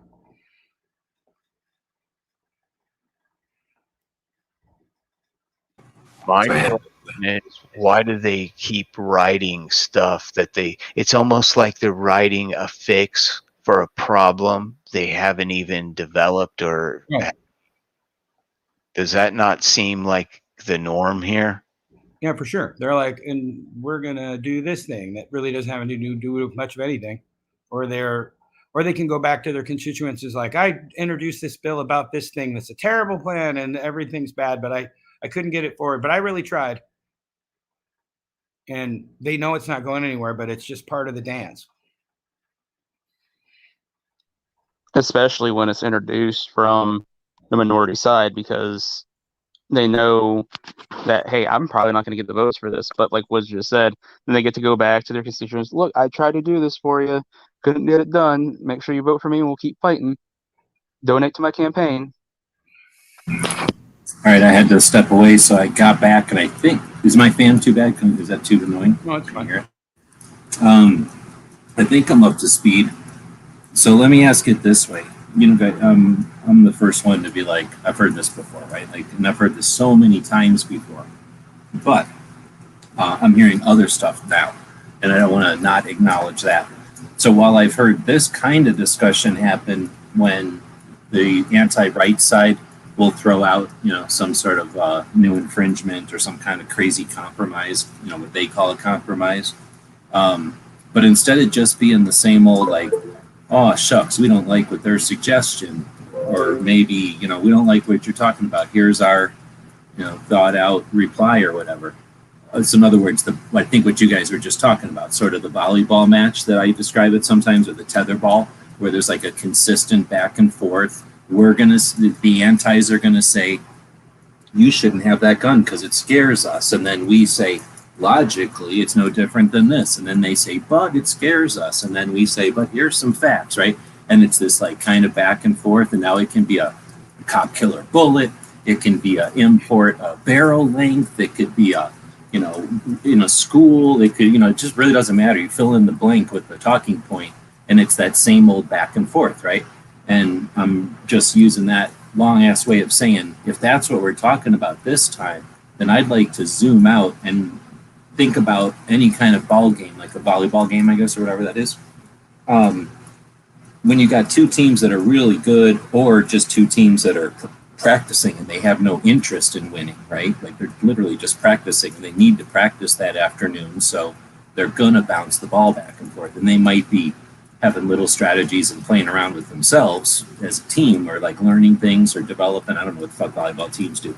You know what I'm saying? They're not there to win against the other team though. So unless that's a drill or something, then you know what I'm saying, they're just playing more of a game. Like they're playing more of a skill set development thing. And if that's what's happening effectively with our organizations, which make money every time there's a swell in interest or a resistance to an infringement or a awareness, a need to create awareness for a bad compromise or whatever it is, right? There's an incentive for the organizations to be needed.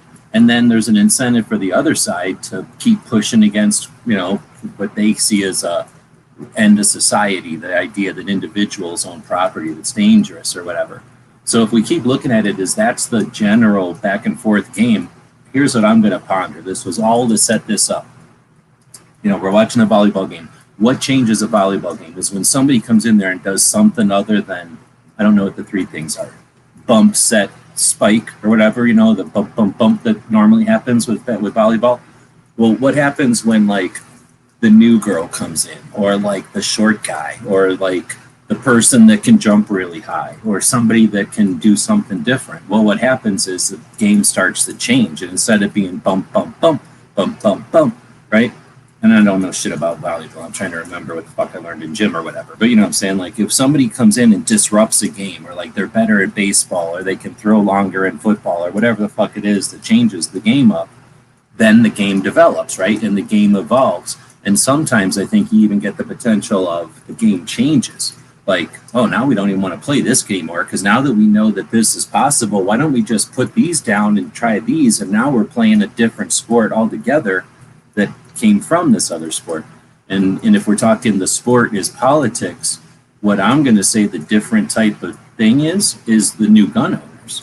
And I'm talking the DC Project, I'm talking the liberal gun club I was ragging on earlier, all these different types that are coming in, and instead of being like, oh, well, a bunch of them are saying like, oh, shucks, a whole bunch of them are just like, I'm new, so I'm not waiting around for old man to tell me whatever, and now I got my gun and I'm doing it and I'm new, and now I'm not new anymore and I'm gonna start teaching other people, and before we know it, we've got people that have 6 years of experience, you know, thousands, if not tens of thousands of students, and you know, there's a new thing out there. So I think that's the equivalent of a new spike or a new distance of throw or something. And these politicians who've been coming at us with the same old, like good luck. Like you're not playing volleyball anymore. Like the people that are on our side now, they're not interested in playing that that stupid game. And they're not necessarily joining the organizations that were playing those games either. Look what happened to the NRA. Is the NRA like so unique and different that like, you know, it's so special that like it had to collapse, but GOA is so different. Like it's totally, you know, not, well, I mean, it's newer, but you know what I mean? Like it's so different goals and runs so much differently that there's no way it could ever even get the reputation and fall apart as quickly as the NRA. We already saw that people, it's like trendy and cool to let an organization die. I mean, you literally wreck your whole standing in the community by trying to say, let's not let the organization die. That was a lot. I'll throw that out. Did that make sense? Like changing the new players are like not playing the whole game, and then I don't know if everybody wants to take it down that road or not. I'm kind of DJing it. Well, you know, kind of like we get manipulated. Like you've talked earlier in the week about some of the like the ATF stuff that we're all responding to that we're maybe being manipulated in the fact that they kind of just fucking with us to see what we do. I think sometimes when I hear HR and then I see a bunch of gun channels, like 10, 12 of them, HR da-da-da is this new thing, when we all know full well that it's got about a 3% chance of ever doing anything. But we got to call all the people. Like, do we always have to react like that? When we know if it's coming from the House, it's probably not ever going to become a law unless it's a Senate bill? Should we know our system a little better?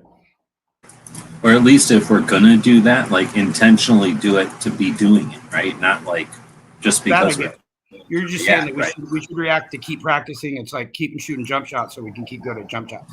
That I get. Exactly. Because normally it's like you look at the comments, and that's something I thought about doing.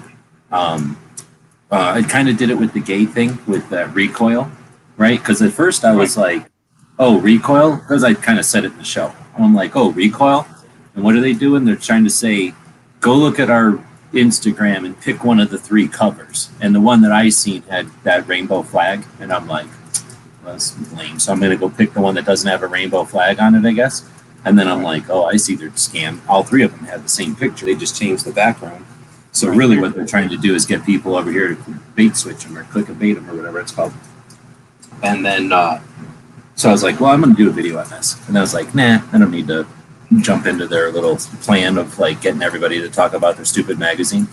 And then I was like, this is going to be a big thing for it. You know, like everybody's going to freak out about this. So I'm going to go, since I was going to go look at it, I'm going to go look at it before it gets too big so I don't look like I'm doing it afterwards. Like, because I already had the idea of like trying to check out the comments as they were like reaction comments and not like, and now I'm going to sell you. Now I'm going to add my 2 cents. Now that I know it's a thing, I'm going to go add mine. Because that's a whole nother level of lame. But like the first actual reaction comments are interesting, or at least raw. Like they tell you what's really the reaction was like in the first hours. So that's what I tried to go do. And I looked at them and whatever. And, you know, they were, I don't know, you know, whatever they were. But the point is, I guess, that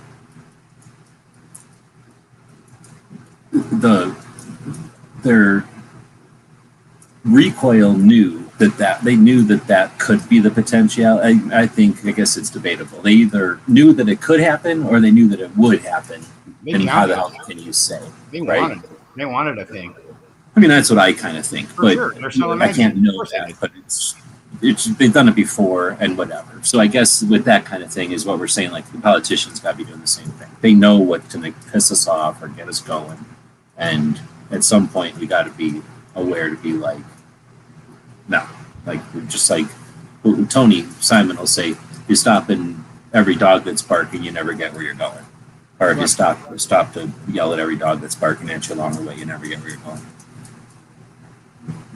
I personally think that Recoil Magazine did it to sell magazines. I mean, the guy himself, he's a shooter. I don't have a problem that he's gay. I could care less.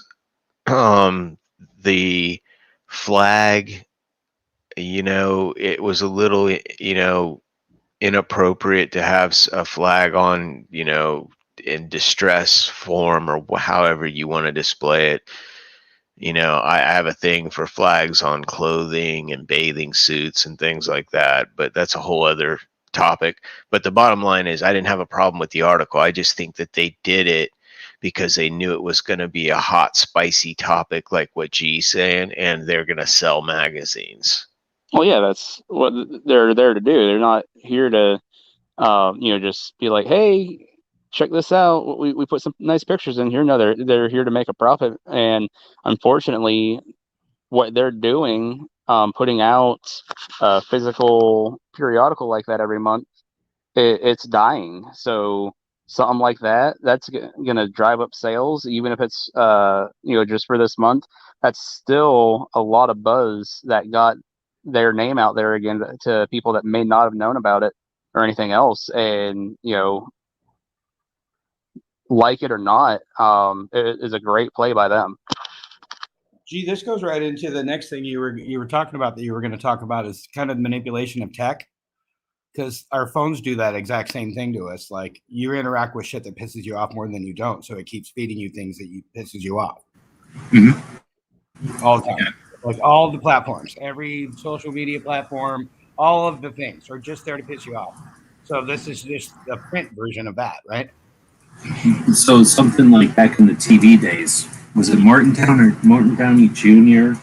Oh, I remember that. Hey, And there was a couple of others that were crazy.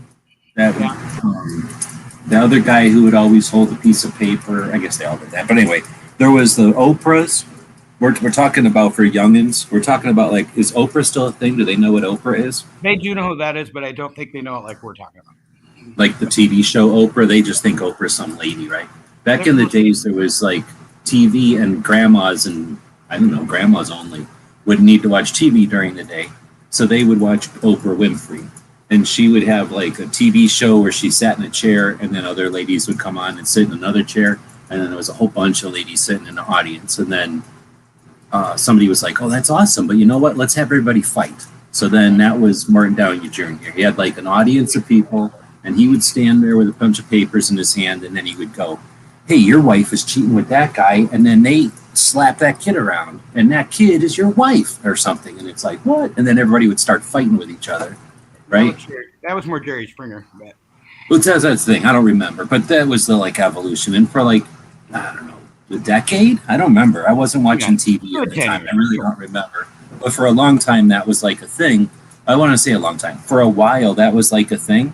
And that's what I was going to get at. That doesn't exist anymore, right? Like, there might be something like it. But I'm just saying, like, if that was a part of our beings as mammals, like if we thrive to be bickering at each other, then yeah, okay. But I don't think it's that. I think it's there, and you can pick at it, and will bleed. But nobody's looking to bleed. Nobody's looking to pick at shit. So when you've got options, people would rather watch like a puppy be happy. I mean, I watched a thing where a little fucking critter got put in the water for the first time. And it looked up at the human that was putting in the water. Can you imagine being a little fluffy animal being put in the water for the first time? And you look up at this human and you're like, what did you just happen to me? Like, what happened? I love you. Like, let go, but don't let go. Like, you know, because I'm like, once people can see that that's an option instead of bickering about an eventuality that some government jerk created, that's all I'm getting at, is when we've got that future potential. And I just don't see us the future of this whole thing being a bunch of people bickering or whatever. So yeah, there is the thing about tech putting us up to each other. I guess that's where you started this. Like, you know, if Facebook knows that you like the color blue because it's a decent color, and they know that the color red pisses you off because it's a stupid color, then they're going to put up a picture of your neighbor wearing the color red and saying about how it's so good because they want you to hate your neighbor for some reason. Well, at some point, people are like, you know what? My neighbor's never even worn the color red. They just created this, and they're doing it. Because if I look outside, my neighbor's wearing blue like a normal person. You know what I mean? Like, so that kind of thing is, I think, a potential. Now, I don't know. I'm not saying it's an eventuality. I say it's a potentiality. But I'm also optimistic. Your faith in people is we're going to eventually figure out that the tech has been manipulating us, and we'll quit doing it over time? I guess you could say it's faith, but I'm also looking backwards and just seeing that if we were truly interested in bickering constantly, we could have figured out amazing ways to bicker all the time. And I saw was the generations that did bicker gone, and nobody picked up the reins. I mean, that might just be my personal experience. Like, I definitely know my grandparents, they bickered all the freaking time. My parents' generation hardly even talked to each other. And then we're out here having different kinds of conversations because we pick who we're going to talk to. I think the bickering might have had more to do with the fact that, like, oh, you were born here? Guess what? Odds are you're not going to move more than 25 miles from this point where you were born, right? You're just going to live your whole life here. So guess how many people you're going to meet? Like, it depends on if it was a city or a country, but you might meet 15 people in your whole life, or you might meet 150. Now we decide which 150 we're going to meet, right? Well, and you have the access to a lot more people because then you can bicker with people in Africa or Asia. That's true. Yeah. Like, oh, I'm going to go look for people to bicker. You like what kind of what? Like, oh, well, I could bicker about that.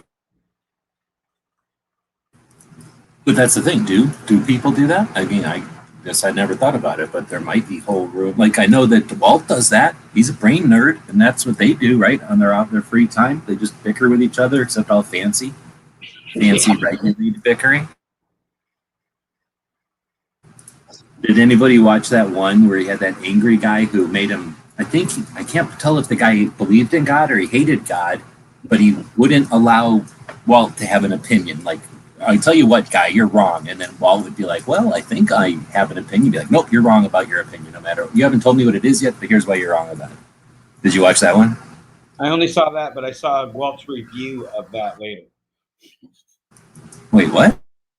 Didn't Walt do a where he, because he wasn't able to talk, he did another video explaining his position again? Oh no, I didn't see that one then. I only saw the one where he was like for 15 minutes like leading up to where they were supposed to talk, and then the guy ended up hanging up on them before they even talked or something, right? But that guy's like a professional angry bickerer or something. Yeah, he's great. Have you heard that? Names for all the bickering, like the different teams, the existential team and the other team, and these other, like, so many words. Have you heard that guy before? Oh, Walt? No, the other guy. Oh no, I didn't know that guy was. Darth something. Yeah. I don't know if you guys are, you know, who we're talking about with Walt. Walt was on some debate club, like they were gonna debate God or something, and then the guy got all mad at him before they even started, and basically hung up. The equivalent of hung up before they could even do the debate. Yeah, I didn't catch that one. I was gonna look for it. It was just so weird to hear a guy get so angry and like. Before we do that, you're going to have to tell me that if you decide this is the way, then you're telling me this. Therefore, you hate God. Like what?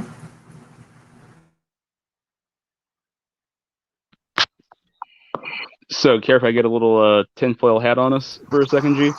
Okay, we're 3.5 hours in. It's Friday night. If anybody's listening at this point live, you're either lurking or you're part of it and you're digging it. Looks like Wheel just headed off. Thanks for jumping in. I think a couple of people were talking about the patches. Before you head off, are you planning on getting new ones with the new logo or no? I noticed you got the old logo on here.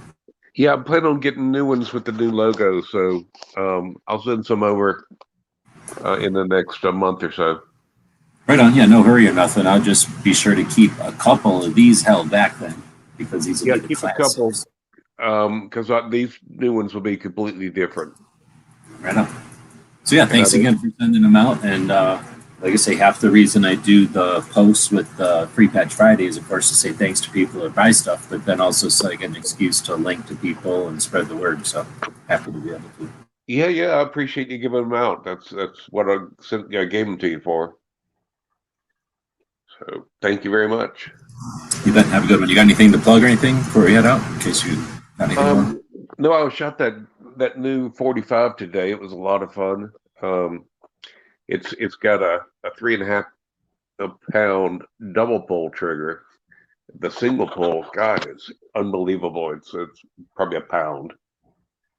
So probably not the safest gun to carry cocked when you want to keep it cocked and locked, but it doesn't have a safety. It's got a decocker on it. So it's kind of an oddball, but it's made in Switzerland. It's kind of a copy of the CZ. So I did the unboxing last night and then shot it today. So I'll run 2 more videos coming up pretty soon. Right on. I'm trying to think of when next time I'll see you. I imagine I'll just see you in the chat more than likely. Someone else's conversation. All right. Good night. See you, Will. Is there anything going on this weekend that's a big deal? We know that G23 has got something going on. He is not going to have a show. We know that Locked and Loaded does their show on Saturday this week with Chris, I believe. And that is because of Father's Day, and they love their families. And then, barbecue. You doing your meat show tomorrow? Yeah. So you got that to go on. And then imagine Gizzard will have his show unless he is a father and he loves his family. So yeah, he's not having the show Sunday. Oh, he's not. So there you go. So all of a sudden, families are more important than 2A for most of the community, it turns out. And those of us that got to sit around doing nothing have to sit around doing nothing. All right, well, so anyway, it is 3 hours something in. You had mentioned something about tinfoil hat. Yeah. I had this idea pop into my head earlier today, and I almost just jumped online and went live randomly in the afternoon because of it. And I was like, I'll save it for Tuesday night on Amphi. And I was like, sitting here talking about a couple of things, and Woods mentioning the manipulation and stuff. So you had mentioned earlier, red herring, and uh, they're just trying to see what we're gonna do. What if, excuse me, they really do want to get rid of pistol braces, but it's not for the reason that we're thinking? What if they realize that we actually have a legitimate argument to get rid of the NFA, where we're probably gonna be able to get suppressors a few years ago, and obviously things happened that fell through. But if they lose suppressors, if they lose SBRs, then it all starts to unravel. So now they're sitting here going, "Oh shit, we gave them a way to argue that hey, SBRs really aren't a bad thing, and they should be off the NFA." So now they are wanting to make all pistols SBRs. That way, even if they're not being used in crimes, because obviously they don't have any real crime statistics to back up anything with AR pistols, or pistols in general. So they've got to create those. And how many people would be traveling to the range that have no idea about any of these measures getting put in place, get pulled over by police find their pistol in the car, and they're like, you have a short barreled rifle. And now that goes from there being like no crimes of short barreled rifles to they just start popping up left and right. And while they're not actually being used to harm anybody, it's just, people transporting by mistake. But now they can actually start creating a statistic going, oh, these are a really big problem. We should never take these off the NFA.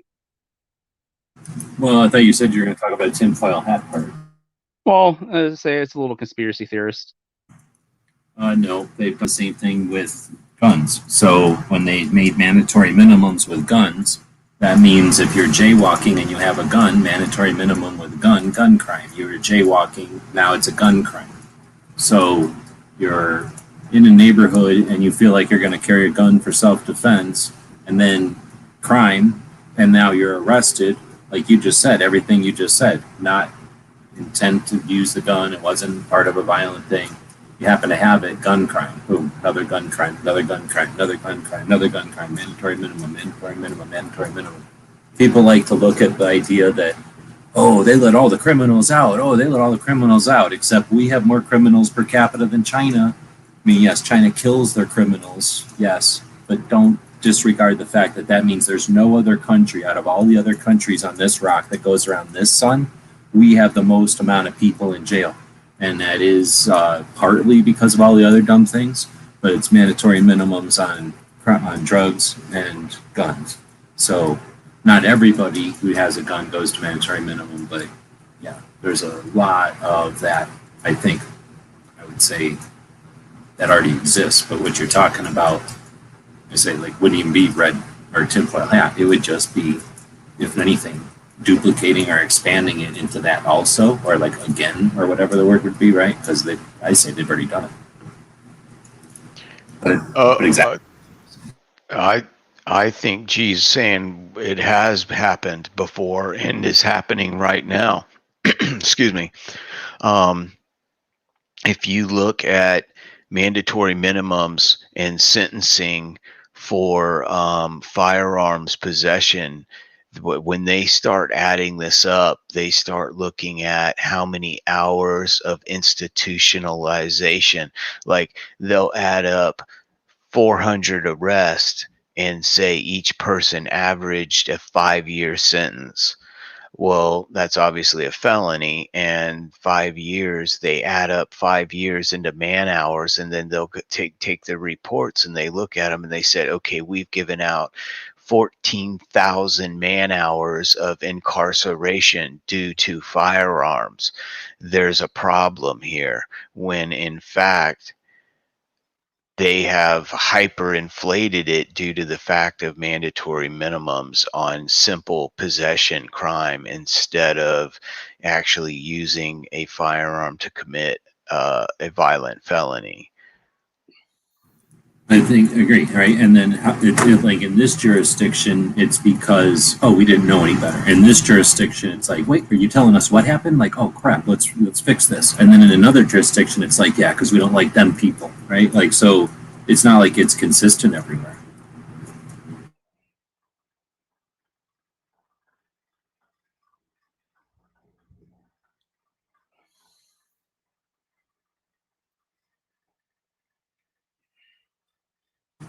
Well, I filled the chat. So I think you're right, though, that anytime they can create new perception of a piece of property or the use of the action of using a piece of property, then they move the Overton window, and that's part of it. So, yeah, they can demonize the possession, demonize the action, marginalize the owner, associate the owner with a criminal.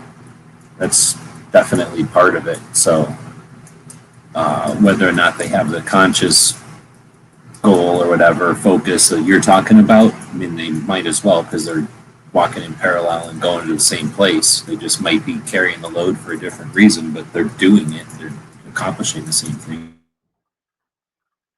Yeah. Basically, it's like negative marketing, and it's very, if you study it, you can figure out the way they are able to manipulate certain statistics by the way they present them.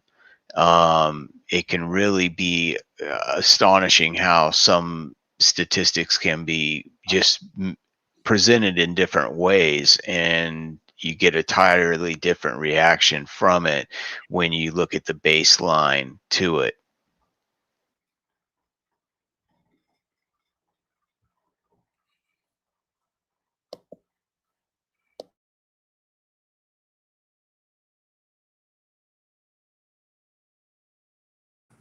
All right, well, we got a gap. Unless Barbecue wants to elaborate on that, feel free. Otherwise, while I've got Echo in here and he's awake, and Woods is still in here, and there might potentially be other people that are awake out there and still interested in participating in what we're talking about.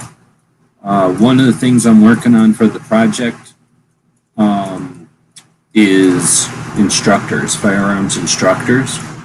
And I'm curious if you guys have any insight, anybody that you would like recommend that I for sure include. Don't forget so and so, or did you know that so and so influenced such and such, or in the anything as far as instructors. Is there anything that you would recommend, offer, ponder, question? Being that most of what I've learned about firearms instructor, I learned from you in the first place. It'd be kind of like me asking you about sports. Like I don't know. Tighten that racket high, tighter. What? Okay. Yeah, we're playing baseball. Sorry. Exactly. Like, oh, okay. Then swim hard. Yeah, as far as instructors go, you probably know more about the late great instructors that have changed the style of stance and holds on pistols and rifles more than we do. You kind of know things like that, and I for one wouldn't have much to add. I mean, the only thing that I could think of is if like the when they switched from the pistol stances from us, where they do isosceles, and then they do the it started with one-handed shooting in the like military marksman type shooting, and then it went into the oh man, the goofy revolver thing that like the detectives would use in the 70s. where they like crouch down. Yeah, like crouch down and kind of shoot from the hip type Those of are thing. my favorite TV shows. If I'm watching a TV show and a cop does that, I watch the whole show. That was a total thing, though. That was like the FBI crouch or something, crouch or some shit. Yes, that was. And it was supposed to lessen your body profile so that if they were shooting at you, they would have less to shoot at.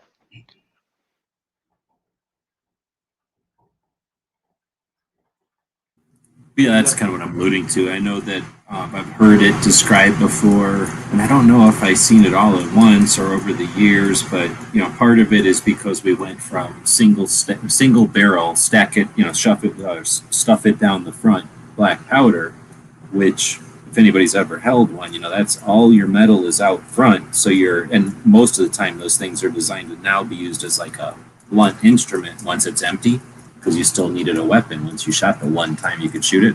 So they were heavy and you could turn them around and use them like a club. And all of that lent itself to being like a very front heavy thing. And it was designed to hold your hand out, put tension on your forearm muscles. And that's where you get the old style, put your hand in your pocket and put your arm out straight. And you put your sights way the hell out there. And there's this long radius, and all of this is designed to give your body mechanics, I guess, muscular tension, so that the gun's weight and everything, your skeletal and your muscle stuff is working together to get your gun nice and steady. Anyway, so that's where that original gun marksmanship technique came from. And then you go to a revolver, basically, I guess, next. And it's like, well, all right, you're talking like a Colt revolver or an old Remington or an old revolver, like an old Dragoon. They're not that different. Real heavy out front, same kind of thing. You got all that muscular, whatever, tension going on, where if you hold your arm out and you have that weight way up at the end, it kind of lends itself to, having your arm out and your hand in your pocket. Well, now that revolver turns into, let's say, a Smith & Wesson Model 10, like a little 38 6-shot with the 6-inch barrel, and it's more like what we're talking about. You'd crouch and shoot the thing 6 times. So then I'm still going to shoot it that way because that's how I was taught. But then it still works. Nobody's complaining. Well, now you got a 1911. Well, all right, now it doesn't make so much sense. And if you're holding it the wrong way, it doesn't cycle. So now let's take a little bit better look at it. You got Germans doing their craziness with their weak, anemic metric calibers, and that definitely won't work the same way as like a hardy, decent caliber over here made out of metal. And then you get to machine guns and everything else. So yeah, this whatever you call it, the body mechanics or the like techniques start going chaotic once you get into multiple types of actions and stuff. But that type of thing is where you get, I don't know, the development of training and stuff. And that's where there's individuals out there. And I know little bits and pieces, but what I haven't seen is some sort of like YouTube video that describes it all real easy for me. That would be great. Like a 15-minute YouTube video that just gives me the succinct history of everything, so I can just write it all down.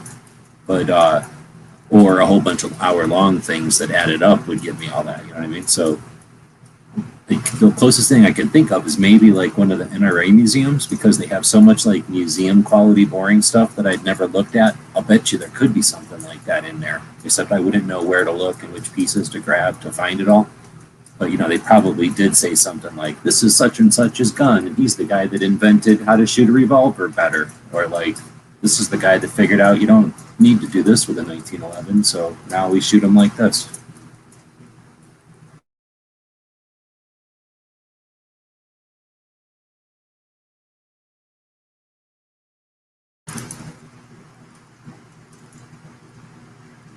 Yeah, it's kind of an open-ended question too, just saying, hey, what do you know about that? But I figured I'd throw it out there just in case some of y'all might have seen something like a video or something. And nobody's really saying anything from the text chat. So one hangout with, or one, what would be the word for that? One open end would be if somebody in the future is listening to this and listened 3.5 hours into this show and has seen something like what I'm talking about, then leave a comment. Otherwise, we could have just talked this whole thing out 4 hours into it.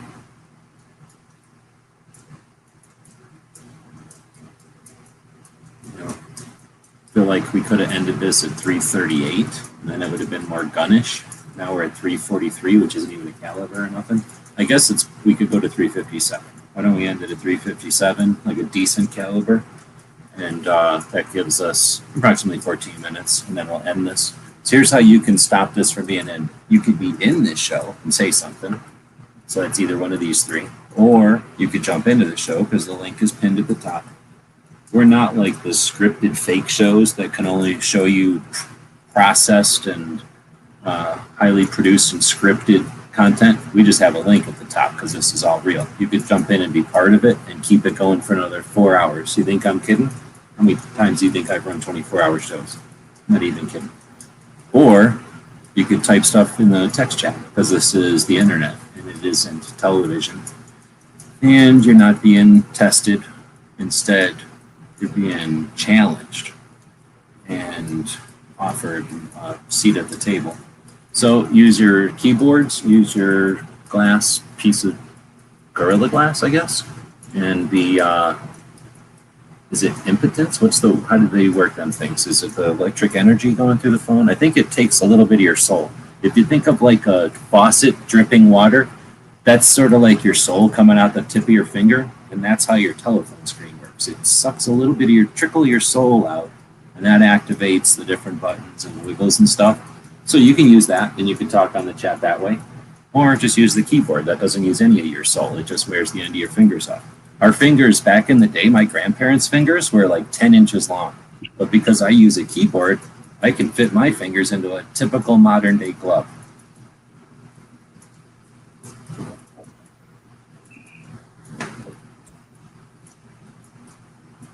All right, everybody's asleep. So it's now 3:45. It's not a caliber. So we got to fill 10 minutes, is what you're saying? Sorry, Yeah. I was talking to my dad. I've been doing it. Who were you talking to? My dad. He's in the hospital. At this hour? Yeah. Where is he at? He's at the hospital, but we don't need to talk about that. Is he a doctor? No, he's getting his gallbladder removed. Now, is this because in Japan, the gallbladders of Americans are used for some sort of like I'm gonna erections? totally make fun of him tomorrow and be like, you were just trying to sell it off because you're old now.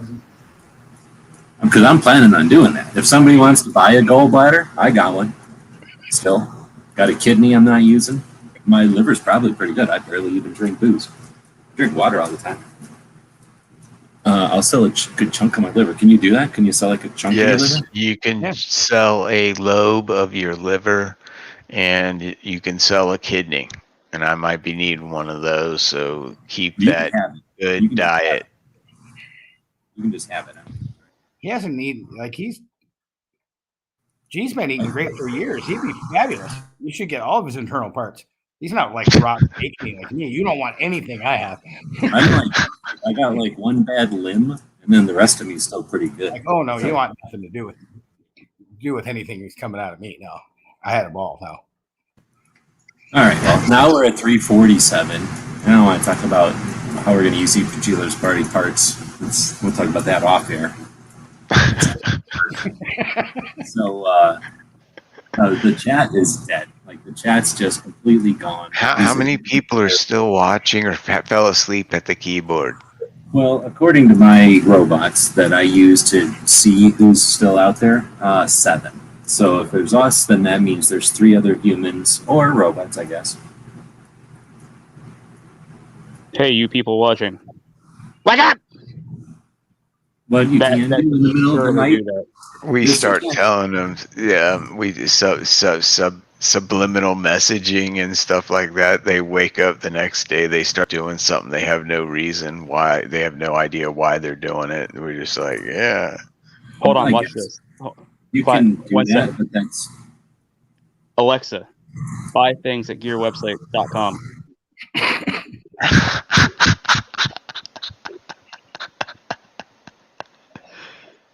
They're gonna wake up and be like, "What the frick?" Alexa just bought $100 worth of shit over at gearwebsites.com.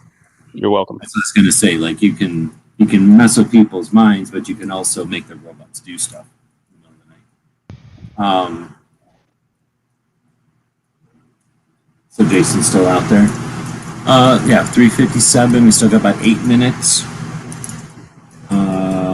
So you've been doing the show for how long now, Barbecue? Tuesday will be episode 33, so just over 15 2 weeks? months. 15 weeks, like it. It's going to be 3 months. No, it's going to be 3 months. Yeah, well, you figure twice a week, 15, Yeah. 30 means half of that, 15. 15 weeks, 4 weeks in a month. Yeah. What's the opinion? I have no idea. I mean, I'm enjoying it. Whether everybody else is or not, I have no clue. Well, I'm only asking you. Yeah, no, I'm enjoying it. I really enjoyed Daily Gun Show when you were doing that, and honestly, Woods and I would BS about it here and there, like, yeah, give G a couple weeks, it'll be back. He's done this before, no big deal. And then a couple months went by and didn't come back. I'm like, oh snap, G's really done with it. And I was like, screw it, I'll fire one up. Well, all right, so that's what happened. Now I'm asking, what do you think after this many months or weeks or whatever, as a project, as a time investment? Has it been worth it? What's been, well, has it been worth it? I think so. I mean, if nothing else, it's helping me kill time and other people kill time. And we're talking about gun stuff. Sometimes we get into some good two-way stuff. I definitely see why in the world, we jump into GGS every night. And you'd be like, got anything to talk about? I'm like, because I mean, shit, I'm doing it 2 nights a week, and there's times where like, hey, you guys got anything to talk about? Because I got nothing. And doing that 5 nights a week like you were, holy cow. So I definitely understand that. The problem is having an audience that wants to talk about the terms of all the stuff I want to talk about. That's not possible. It would be neat if there was an audience of people who'd be interested in talking like really nerdy two-way. Problem is, those people aren't awake in the middle of the night. Those people have jobs and families and stuff. So there isn't a perfect time to talk to that audience. But without getting into that, then what's the 5-year outlook? That's a great question. I have no idea. Would I like to be doing it in 5 years? Absolutely. Would I like it to evolve into that nerdy two-way talk and have it become something even more? Absolutely. Would I like it to be something where I'm not necessarily dang it, excuse me, necessarily saying that I want like some national recognition, but where I just wanted to get known to the point where if it were to get to that nerdy two-way talk, people know that, hey, every Tuesday and Thursday, as long as it stays that way, we're tuning into this and we're talking two-way, and it's going to be a good chat. And if that's 5 years down the road, 10 years down the road, as long as I'm still enjoying it, I'm going to keep doing it. All right, that's fair. Out of nowhere, answering that question, from scratch. So then, let's say that it doesn't matter the time frame. You've got to the point where that's established. Tuesdays and Thursdays, the two-way crowd shows up at your project. What is, let's say that it's 5 minutes or 5 years or 5 decades from now, whenever it is, what does that show look like when you've got the audience that you want twice a week? What does that show schedule look like? Ultimate Resources. You're the Hickok 45 or whoever Hickok's big, whatever the big channel is now. You're the big channel. What do you do with those resources? What's your show like? Resources as in entertaining the audience, or like you got whatever you want. You got whatever you want. Resources, funding, anything you want. Sky's the limit. What does that show look like? Ooh, man. That's a great question. Honestly, I mean, I've told you before, I'm not in this for money. If it got to the point where I was able to make money off of it, I'd probably start looking for state organizations that really need financial help fighting some serious battles, like Washington a year or two ago with 1639, where I could take If it got, like I said, if it got to that point. Just because we're getting up on the 357, I got where you're going with that, but just because I didn't really mean to say like sky's the limit, like now you have this hose of money to deal with. I'm just saying like if there were no parameters, like it's not just you and DJ and Tupperware, but instead it could be whatever you would like it to be. What would a show that people tune into twice a week to learn about 2A? Ideally, what would that program, what would that project that you run? Honestly, I would want it to stay the way it is, keeping it open conversation. If we have a topic to talk about, we'll lead off with that topic. If we solve that topic in a half hour, fine, we solve that topic in a half hour. And if we want to try and stretch it for a full hour show, then we'll just start talking about guns, whatever, field questions from the audience. I definitely like the idea of trying to help people that are new to the community and help raise awareness. So, keeping it relaxed the way it is now, I think would be ideal. Will you ever change formats? Like Tuesdays are one thing and Thursdays are another thing? I'm not sure yet. Let's say that's something that day. What's that? Even within that day, like Tuesdays in the beginning or this little piece, there might be 3 or 4 things in each show. Yeah, dang, excuse me. I haven't even thought about anything like that yet. Well, I hope you get so successfully at production meeting. You send your co-host on hiatus. You send your co-host on a fully paid hiatus. They come back as JD, who now appropriates the Hindu culture, and insists on being called them, her. How does that show happen? Well, if I keep pushing this narrative about that co-host, he might. What's that? I ruined it. We're gonna hit an hour, a minute. We'll do end of 357. Here, if somebody wants to have it not into 357, you have to put in at least 3 mathematical equations, not answers, just 3 mathematical equations before it hits 357. But until then, I was just messing with you. I don't even know. I didn't mean to get it weird like that. I was just trying to figure out how to make somebody come back from hiatus and appropriate a new thing, and it got all weird. So that taken up a bunch of time. Barbecue does shows on Tuesdays and Thursdays, definitely worth listening to.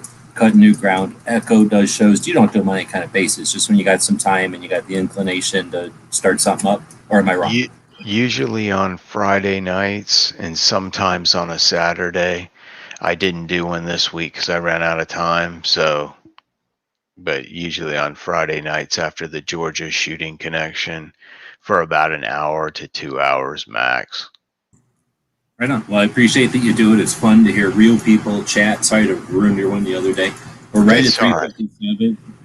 Or Woods, thanks for jumping in and being a part of the various conversations and joining people. I think I can pretty much wrap it up now. We can be comfortably within the 357. Thanks again for everybody that jumped in tonight. Thanks to the people that supported the show. Something like 1, 2, 3, 4, 5, 6, 7, 8, 9, 10, 11, 12 people participated. Nobody spent more than $60, really. A couple have spent $64, and it really helped me a lot. I really do appreciate it. It's not I don't ask a lot, and I do appreciate when I'm able to, or when I did, that you all are able to help out. So much appreciated. We'll be back to pick you up later.